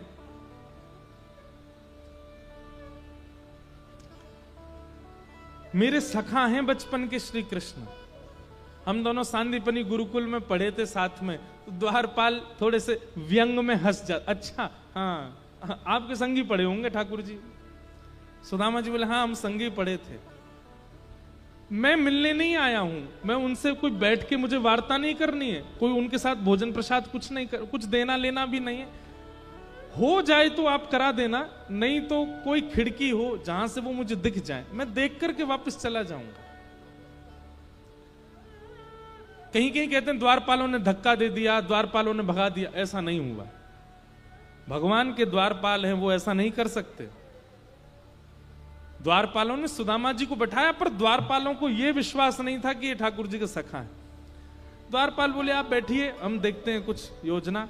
द्वारपाल भीतर गए, ठाकुर जी प्रसाद पा रहे थे, तो सुदामा जी के सहित कई नगरों के राजा भी आए हुए हैं। द्वारपालों ने जाकर के कहा फलाने देश के राजा आए हैं। भगवान बोले अभी बैठाओ। वहां के राजा आए, उनको कहो 2 दिन रुकें। वहां के राजा आए, ऐसे करके सब बता रहे थे। वहां के महंत आए, वहां के पुरोहित आए, आदि आदि सब का बताते हुए ठाकुर जी हम भूल गए बताना, एक ब्राह्मण और आया है। अच्छा कौन है? अपने आप को आपके बचपन का सखा बता रहे हैं, ऐसा कह रहे हैं कि आपके संग विद्यालय में पढ़े सांदीपनी गुरुकुल में। लेकिन ठाकुर जी तन की स्थिति तो बहुत दयनीय है उनकी। उनके वस्त्र ना जाने कितनी जगह से तो रफू हुए और तन पे हड्डी इतनी है कि उंगलियों पर गिन लिया जाए। बीच बीच में प्रशंसा भी करते हैं, लेकिन इन सब के बावजूद भी ललाट पर तेज तो बहुत है उस ब्राह्मण के। ऐसा लगता है कि त्रिकाल संध्या करता होगा। बहुत दूर से चल के आया, पैरों में छाले पड़ गए हैं और कह रहे हैं कि हमें मिलने का ऐसा कोई मन नहीं है। ठाकुर जी अगर अवकाश देंगे तो मिलेंगे, नहीं तो कहीं खिड़की से आपको देख करके जाने को राजी हैं। उन्होंने अपना नाम सुदामा बताया। सुदामा नाम सुनते ही ठाकुर जी स्तब्ध हो गए और ठाकुर जी को वो बात चुभ गई कि पहले राजाओं का परिचय दिया गया, पहले सबके बारे में बताया गया, सबके इतना महिमा मंडन किया गया, और श्री सुदामा जी का नाम अंत में वो भी भूल गया था, याद आई तो बताने लगा। इस प्रकार से परिचय दे रहा है। ये क्या जानता है कि सुदामा मेरे लिए कौन है? भगवान बोले सुदामा आया द्वार पर। जी भगवान, और तुम उनको वहीं छोड़ के आ गए हो? प्रभु आप प्रसाद पा रहे थे। इतना तो ठाकुर जी ने सुना ही नहीं है। थाली सामने रखी है, साक्षात लक्ष्मी पराम्बा जगदम्बा रुक्मणी सामने भोजन हाथ में रोटी परोसने को खड़ी हैं। सब बड़े बड़े ऋषि महा सब वेद ध्वनि कर रहे हैं, ठाकुर जी प्रसाद पा रहे हैं, और बीच प्रसाद में ठाकुर जी अपनी चौकी से कूद पड़े। चाहते तो दंड देते, विलंब चाहते तो दंड देते, समझाते, बात करते, लेकिन ठाकुर जी को इतना सब्र कहां। सुदामा बाहर खड़ा है, नेत्रों से अश्रुधार गिर रहे हैं, दौड़ रहे हैं ठाकुर जी। मुकुट कहीं गिरा, जैसे कोई बेसुध हो जाता हो, जैसे किसी को अपने तन की सुध ना रहती हो। इस अवस्था में ठाकुर जी आ गए, दौड़ पड़े द्वार पर, मेरा मित्र सुदामा आया है, मेरा सखा आया है। आज वर्षों बाद सुदामा को देखने जा रहे हैं। 7 देहरियां हैं ठाकुर जी के भवन में। हर देहरी पर बड़े बड़े राजा, बड़े बड़े सैनिक, बड़े बड़े गाजे बाजे बजाने वाले खड़े रहते हैं ठाकुर जी के स्वागत सम्मान में। हाँ, सब ठाकुर जी को देख रहे हैं और ठाकुर जी की इस आतुरता को देख के सब पीछे दौड़ रहे हैं। ऐसा कौन आ गया जिसके लिए ठाकुर जी दौड़े चले जा रहे हैं? मुख्य द्वार पर पतले दुबले से सुदामा जी कोने में खड़े हैं। ठाकुर जी को दौड़ता आके देख 2-3 लोगों ने तो कोहनी मार के सुदामा जी को पीछे कर दिया, पीछे हटो, ठाकुर जी आ रहे हैं। और सुदामा जी दौड़े दौड़े आए और मुख्य द्वार पर आकर के मानो जैसे आर्तनाद में, करुण पुकार में ठाकुर जी मेरा सुदामा कहां है? उस भरी सभा में भीड़ लगी थी द्वार पर, तभी ठाकुर जी देखते हैं कोने में सुदामा जी के सजल नेत्र खड़े। ठाकुर जी ने अंक से भर लिया, मेरे सुदामा आ गए हो, मेरो सुदामा आ गए हो, मेरो सखा आ गए हो। बार बार सुदामा जी के मुखमंडल को देखते हैं, फिर से अपने हृदय से लगा लेते हैं, फिर उनके मुख को देखते हैं, फिर हृदय से लगाते हैं। और सुदामा जी को संकोच हो रहा है। ठाकुर जी के स्पर्श के सुख से वो आनंदित हो रहे हैं, पर इतनी सभा देख के वो संकोच कर रहे हैं कि लाला इतनो प्रेम प्रकट मत करे, नहीं तो पर सबरे प्रश्न उठाएंगे। इतना इतना प्रिय सखा और ये दशा में।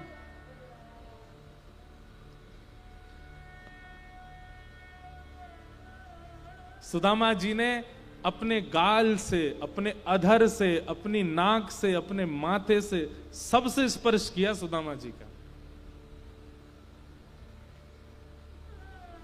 अपने नेत्रों के जल से मानो अभिषेक कर दिया सुदामा जी का।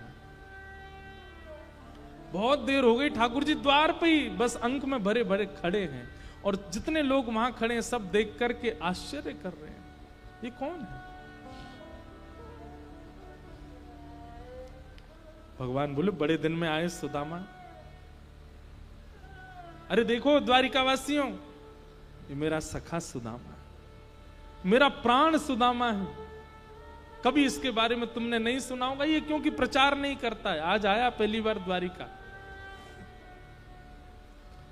और ठाकुर जी गले में गलवैयां डाल करके सुदामा जी को लेकर के भीतर जा रहे हैं। और बीच बीच में चलते चलते ठाकुर जी को जाने क्या होता है, रोकते, फिर सुदामा को अंक से भर लेते हैं। तुझे इतने दिन में याद आई मेरी, इतने दिन बाद आया तू। मानो आज ठाकुर जी अपना राजकीय स्वरूप भूल गए हों। सुदामा जी को लेकर के अपनी स्वधर्मा सभा में पहुंचे, जहां ब्रह्मादि देवता भी आते हैं, और किसी आसन पर नहीं, किसी सामान्य कुर्सी पर नहीं, किसी सामान्य चौकी पर नहीं, द्वारिका के राज सिंहासन पर ले जाकर के सुदामा जी को बैठा दिया। बैठे हुए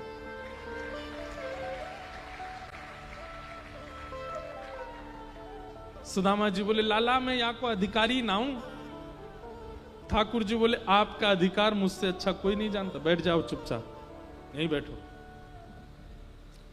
और रुक्मणी जी को इशारा किया, देख क्या रही हो, जल्दी पात्र लाओ, चरण धोने सुदामा जी के। ठाकुर सुदामा जी बोले, लाला ये सब मत करें, वो बहुत संकोच है। और भीड़ लग गई है वहां पर और सब आश्चर्य में देख रहे हैं, ऐसा क्या है इस पतले दुबले ब्राह्मण में जिसके लिए ठाकुर जी ये सब कर रहे हैं। सुदामा जी के चरणों को एक परात्म पद रहा। सुदामा जी रो रहे हैं कि जगन्नाथ साक्षात मेरे चरण में बैठे। देख सुदामा की दीन दशा, करुणा करके करुणा निधि रोए।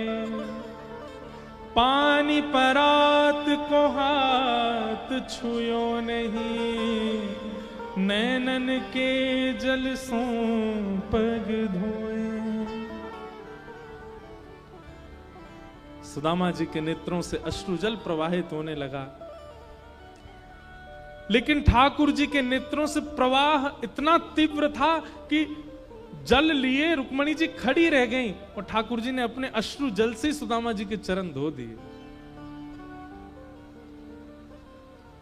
चरणों की स्थिति देखकर के ठाकुर जी इतनी पीड़ा में आ गए। अपने शीश से सुदामा जी के चरण लगाए और जितना जल एकत्रित हुआ उसको एक पात्र में भर करके ठाकुर जी ने 3 घूंट तो ठाकुर जी ने धारण किए। सुदामा जी रोकने, लाला जी सब मत करे, मैंने पाम भी ना धोए, मैं कितनों दूर से चल के आया हूं। अरे लाला माँ, देख रक्त निकल रहा है, मेरी एड़ी फट गई है, ये सब मत करे लाला। ठाकुर जी कह रहे चुपचाप बैठे रहो, कुछ मत बोलो। ठाकुर जी उसको पान कर रहे हैं।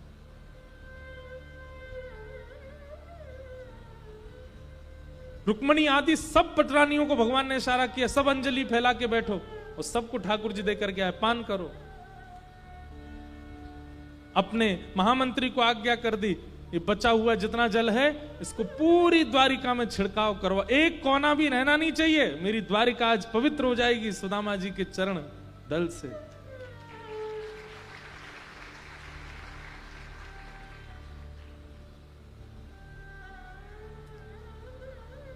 इतना मान देते हैं ठाकुर जी। और बैठ गए चरणों को अपनी गोद में रख करके और सुदामा जी से बोल रहे हैं, बहुत दिन में आए, मेरी याद ना आवे तुम्हें?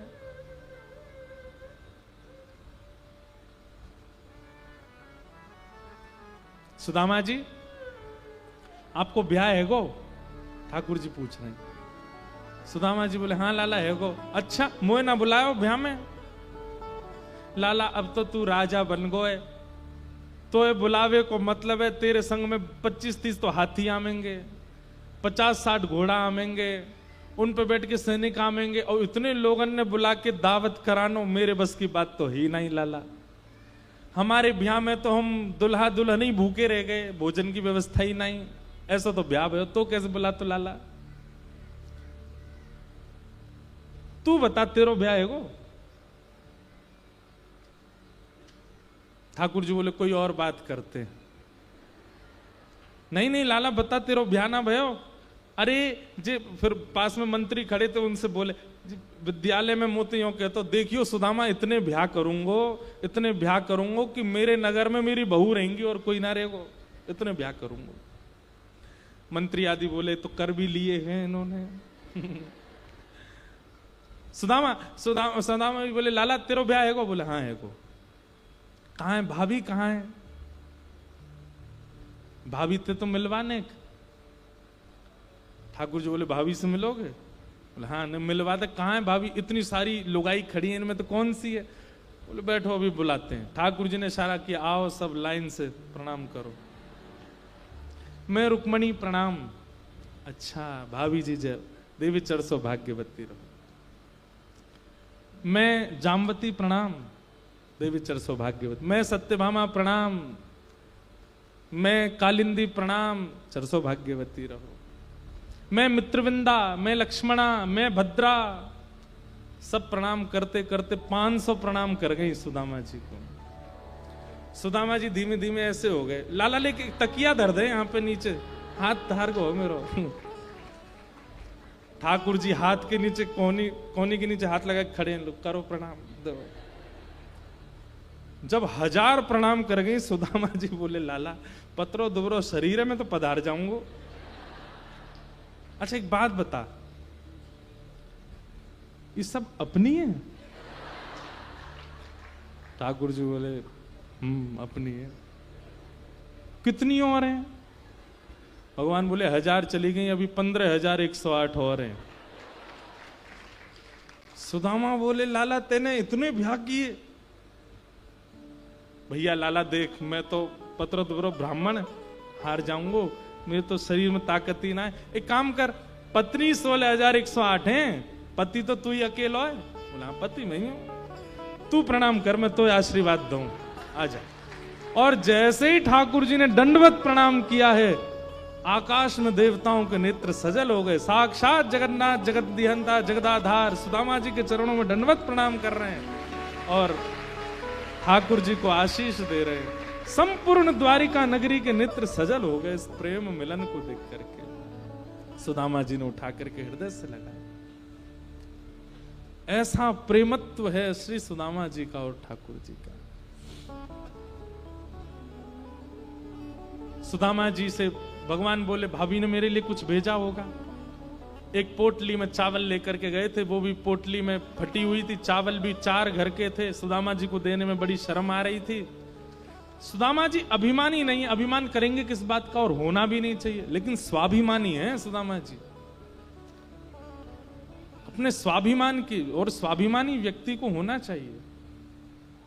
सुदामा जी को लगे ये सबके सामने नहीं दिखाऊंगा, नहीं तो लोग यही पे प्रश्न उठाएंगे कैसे सुदामा, और अभी भी उठा ही रहे होंगे। ठाकुर जी ने पोटली छीन ली, खोल करके देखा तो 4 जगह के चावल देख करके ठाकुर जी समझ गए एक भी दाना इसके घर का नहीं है। और ऐसी स्थिति में सुदामा कभी शिकायत नहीं करता।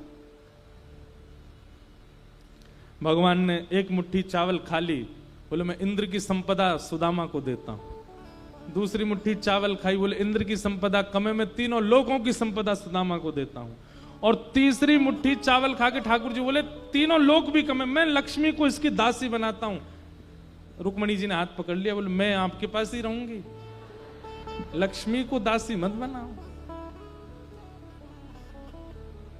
लेकिन ये सब बोल करके नहीं कर रहे हैं ठाकुर जी, बस 3 मुट्ठी चावल पा गए। लक्ष्मी जी ने देख लिया, रुक्मणी जी ने देख लिया कर क्या रहे हैं। सुदामा जी बोले लाला अब बहुत विलंब है, क्यों मैं वापस जाऊं? ठाकुर जी बोले जाओ, फिर आ जाओ, आते रही हूं, अगली बार भाभी को लेके आई हूं। और श्री सुदामा जी महाराज जैसे ही अपने नगर को निकले, कुछ दिनों बाद जब पहुंचे तो सुदामा मंदिर देख डरे महाराज, वहां तो बड़े बड़े महल खड़े हैं। सुदामा जी बोले भैया यहां तो हती मेरी छोटी सी झोपड़िया, कंचन महल खड़े। द्वारपालों से पूछा भैया ये कौन सा नगर है? बोले सुदामा नगरी है। अच्छा, यहां मेरी छोटी सी झोपड़ी थी वो कहां गई? बोले हमको नहीं पता, हमको तो बने बनाए महल मिले, हम तो बाद में ड्यूटी पे आए हैं यहाँ पे। अच्छा, इस भवन में यहाँ के मालिक जो होंगे उन्होंने मेरी कुटिया कहीं कर दी होगी, उनसे पूछ लो कहाँ हैं। वो हमारे मालिक तो द्वारिका गए हैं। सुदामा जी बोले ऐसा क्यों लग रहा है ये मैं ही हूं? अरे नहीं नहीं हम नहीं है, था श्री कन्हैया ने तो बताओ हमारी धोती ना बदली, जा में गए वही में आ गए, का देखो। अच्छा, उनकी पत्नी तो होंगी सुशीला। सुदामा जी बोले अगर हमारी पतली दुबली फटी सी साड़ी में पत्नी होगी तो समझ जाएंगे ये हम ही हैं, नहीं तो चले जाएंगे। लेकिन जब जब आवे संतोष घन सब धन धूर समान, जब संतोष जीवन में आना, एक बात आपको बहुत गूढ़ता बताएं, व्यक्ति धनवान होने के बाद आप देखेंगे उसके गाल फूलने लगते हैं, थोड़ा मोटापा आने लगता है, थोड़ा सा वो पहले से हेल्दी होने लगता है। क्यों? रोटी खाता है, दाल चावल खाता है, पहले से अधिक खाता है, इसलिए नहीं, क्योंकि वो प्रसन्न रहने लगता है। और प्रसन्न जब व्यक्ति रहता है ना तो एक रोटी भी फलती है उसको। और अप्रसन्न व्यक्ति, हमारे संग इतने कई सारे लोग रहते हैं पतरे दुबरे, 20-20 रोटी खाते हैं, कुछ नहीं होता उनको, अप्रसन्न रहते हैं। और प्रसन्नता जैसी बढ़ती है तो शरीर में लगने लगता है सब माल। सुदामा जी की पत्नी अब थोड़ी सी भारी हो गई थी, नई साड़ी और बढ़िया सुंदर बन के जैसे ही बाहर आने लगे, सुदामा जी देख करके बोले सुशीला। सुदामा जी बोले जे नहीं है भैया, हमारी तो पतरी दुबरी सी कहां पर जा रहे हैं। जैसी जान लगे पीछे से ठाकुर जी की आवाज, सुदामा जी। पीछे मुड़ करके देखा तो सुशीला के गले में गलवैया डाल के द्वारिकाधीश वहीं खड़े। सुदामा जी बोले लाला जी तेने कहा कियो? ठाकुर जी से बोले मैंने तो कछु ना मांगी, फिर तेने काय को दियो मुझे? ठाकुर जी बोले जो मुझसे कुछ नहीं मांगता उसको तो मैं खुद को दे देता हूं सुदामा जी। आप कैसी बात कर रहे हैं, और आप मेरे परम सखा सुदामा हैं। अब ये महल संपत्ति इनसे ये मत सोचिएगा कि आपका भजन घटेगा। मैं एक रूप से द्वारिका में हूं, एक रूप से आपके पास ही रहूंगा, आप सदा आपके संग ही रहूंगा, आप यहीं रहो। और श्री सुदामा जी को लेकर के ठाकुर जी भीतर प्रवेश, ठाकुर जी अंतरंग भाव से सुदामा जी के भवन में ही रहने लगे, एक रूप से द्वारिका में लीला कर रहे हैं। ऐसे ठाकुर जी ने सुदामा जी पर अनुग्रह किया। बोलो भक्त वत्सल भगवान। भगवान ने सुदामा जी के ऊपर कृपा की। ये लाली आप पहले लिख के लाए थे कि अभी लिखा आपने? ये पहले ही लिख के लाई? ये एक छोटी सी लाली, खड़ी हो जाओ, यहाँ पे सामने आ जाओ। ये पहले ही लिख के ले आई थी, जिसको तेरा भरोसा, जिसको तेरा सहारा। बताओ, हमने तो इनको देखा भी नहीं, हमें तो पता ही नहीं। आपकी वजह से गवाया ठाकुर जी ने। बैठ जाओ। ठाकुर जी बड़ी अनुग्रह करते हैं, कृपा करते हैं। सुदामा जी पर अनुग्रह किया। 5 मिनट और सब लोग बैठिए, कथा को विश्राम की ओर ले चलते हैं। और आज कथा के विश्राम में होली होगी, इसलिए जो जा रहे हैं वो खो रहे हैं, और जो रहेंगे वो पाएंगे, इसलिए बैठे रहो। भगवान ने सुदामा जी के ऊपर अनुग्रह किया। तत्पश्चात सब लोग इधर देखो, बातें नहीं करो। भगवान अपने पुत्रों को समझाते हैं कि भाई संतों का अपमान मत किया करो। भगवान के पुत्र हो, बहुत यश वैभव संपत्ति प्राप्त होने से ये तुम्हारे अंदर अवगुण अच्छा नहीं है, लेकिन ये किसी की नहीं मानते हैं। संतों का जाके अपमान किया, संतों ने श्राप दे दिया, और उसी श्राप के कारण यदुवंश धीरे धीरे नष्ट होने लगा। भगवान बलराम जी से कहते हैं, देखो हमारे वंश के नाश का कारण भी हमारा ही पुत्र बना। इसके पीछे एक बहुत बड़ा कारण है, अब उसके विस्तार में मैं जाऊंगा तो बहुत समय लग जाएगा।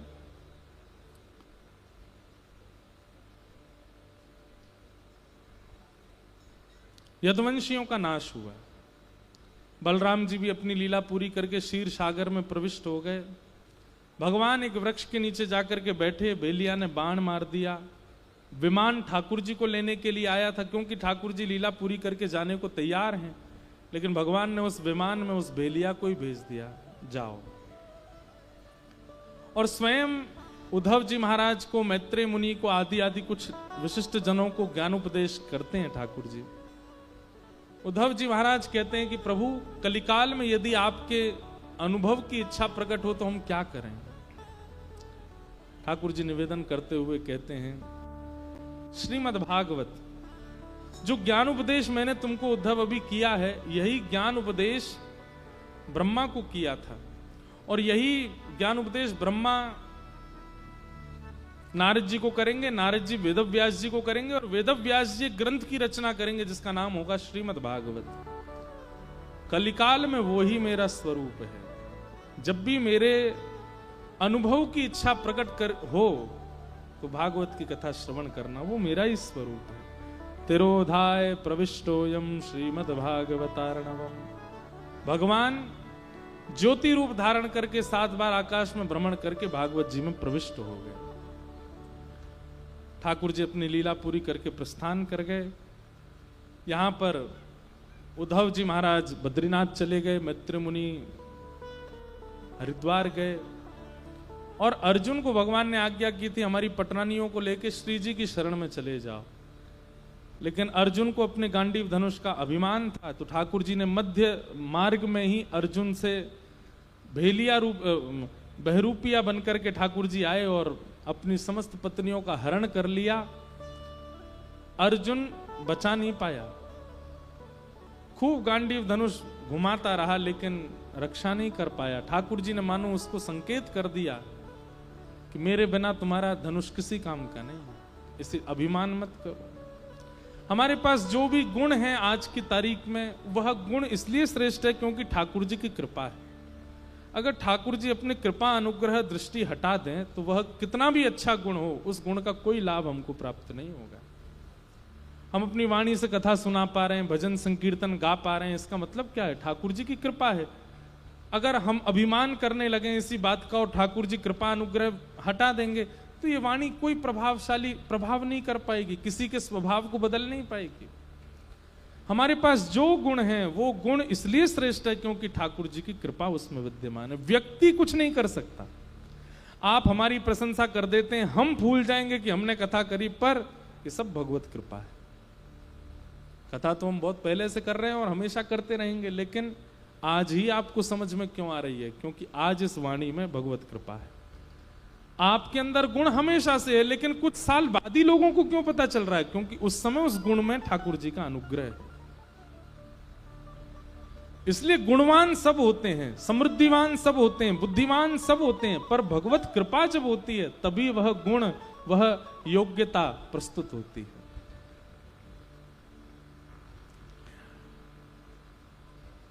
अर्जुन ने जाकर के पांडवों को समाचार दिया, भगवान लीला पूरी करके चले गए। पांडव परीक्षित को राज्य गद्दी पर बैठा करके स्वर्गारोहण को चले गए। बड़े होकर के परीक्षित जी ने कलयुग को 5 स्थान दिए, स्वयं विचलित हो गए। शमीक ऋषि के गले में मरा हुआ सर्प डाला, 7 दिन में मरने का श्राप लगा। सुखदेव जी महाराज के द्वारा कथा सुनी और आज 7वां दिन है। सुकाचार्य जी परीक्षित से कहते हैं, त्वम तु राजन मरिष्येति पशु बुद्धिम इमाम जही।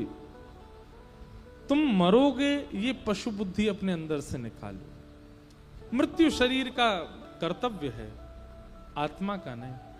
जब व्यक्ति सत्संगी हो जाता है, वैष्णव धर्म अपना लेता है, तो उसके अंदर ये स्पष्टता हो जाती है कि मैं मृत्यु को प्राप्त तो नहीं होऊंगा, तो क्या होगा?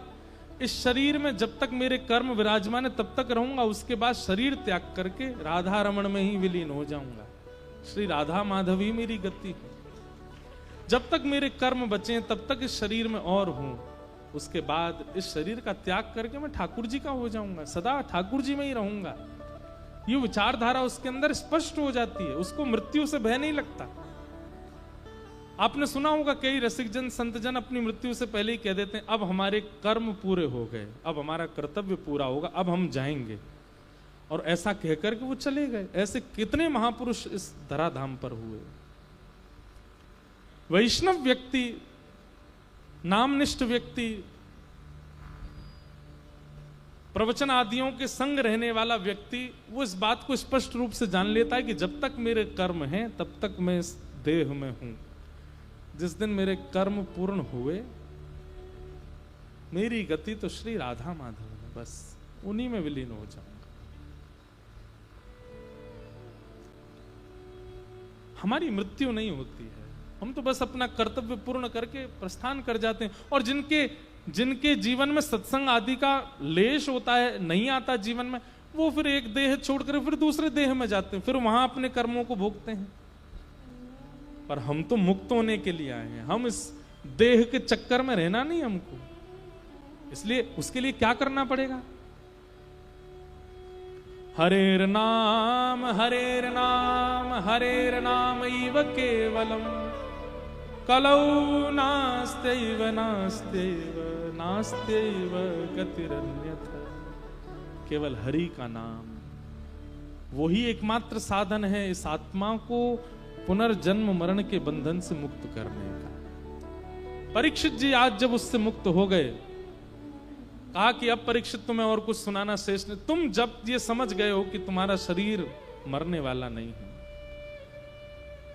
अब इससे ऊपर मुझे कुछ नहीं सुनाना है, अब बस तुम प्रतीक्षा करो। तक्षक सर्प आया, परीक्षित को डस दिया, देह जल करके भस्म हो गया, और जो दिव्य चेतना परीक्षित के भीतर थी, दिव्य रूप धारण करके विमान में बैठ करके भगवत धाम को प्रस्थान कर गए। बोलो भागवत महापुराण की। परीक्षित भगवान में विलीन हो।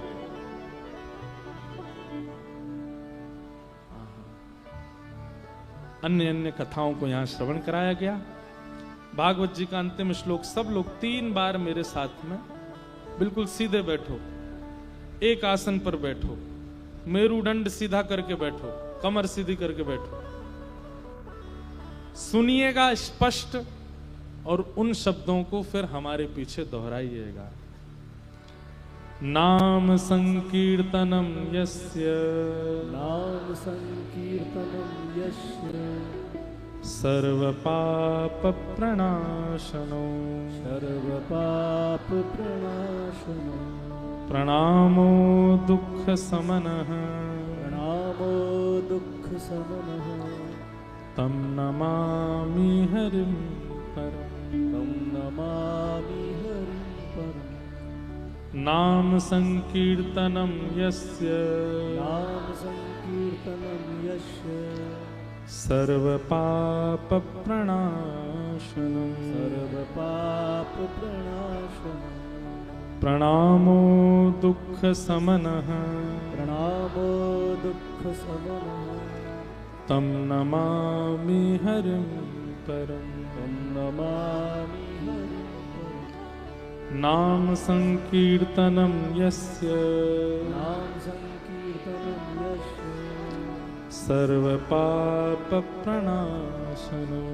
सर्वपापप्रणाशनं प्रणामो दुःखशमनः प्रणामो दुःखशमनः तं नमामि हरिं परम् तं नमामि हरिं परम् नाम संकीर्तनं यस्य सर्वपापप्रणाशनो प्रणामो दुःखशमनस्तं नमामि हरिं परम्। भगवान का नाम हमें सब प्रकार के हमारे आर्तों को, सब प्रकार के हमारे अपराधों को, पापों को नष्ट करने वाला है। इस कलिकाल में नाम ही बलवान है, उस नाम का आश्रय कभी मत छोड़िए। सदा उस नाम के आश्रय में रहिए और नाम जपते रहिए। उठते बैठते चलते खाते पीते हर स्थिति में भगवान नाम आपके मन से, जिह्वा से, बुद्धि से, विचार से, हृदय से कभी जाए ना, ऐसी ठाकुर जी से प्रार्थना है।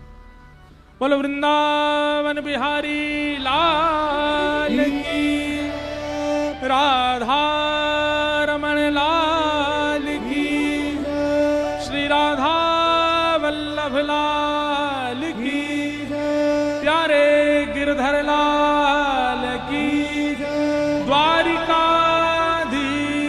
की, सब संतन की, सब भक्तन की, सब विप्रन की, समस्त ब्रजवासिन की, गोवर्धन नाथ की, गिरिराज धरण की, श्याम सुंदर श्री यमुने महारानी की, जय जय श्री राम, जय जय श्री राम, जय जय श्री राम। अयो लाल सवई चौधरी, नमः पार्वती पदये।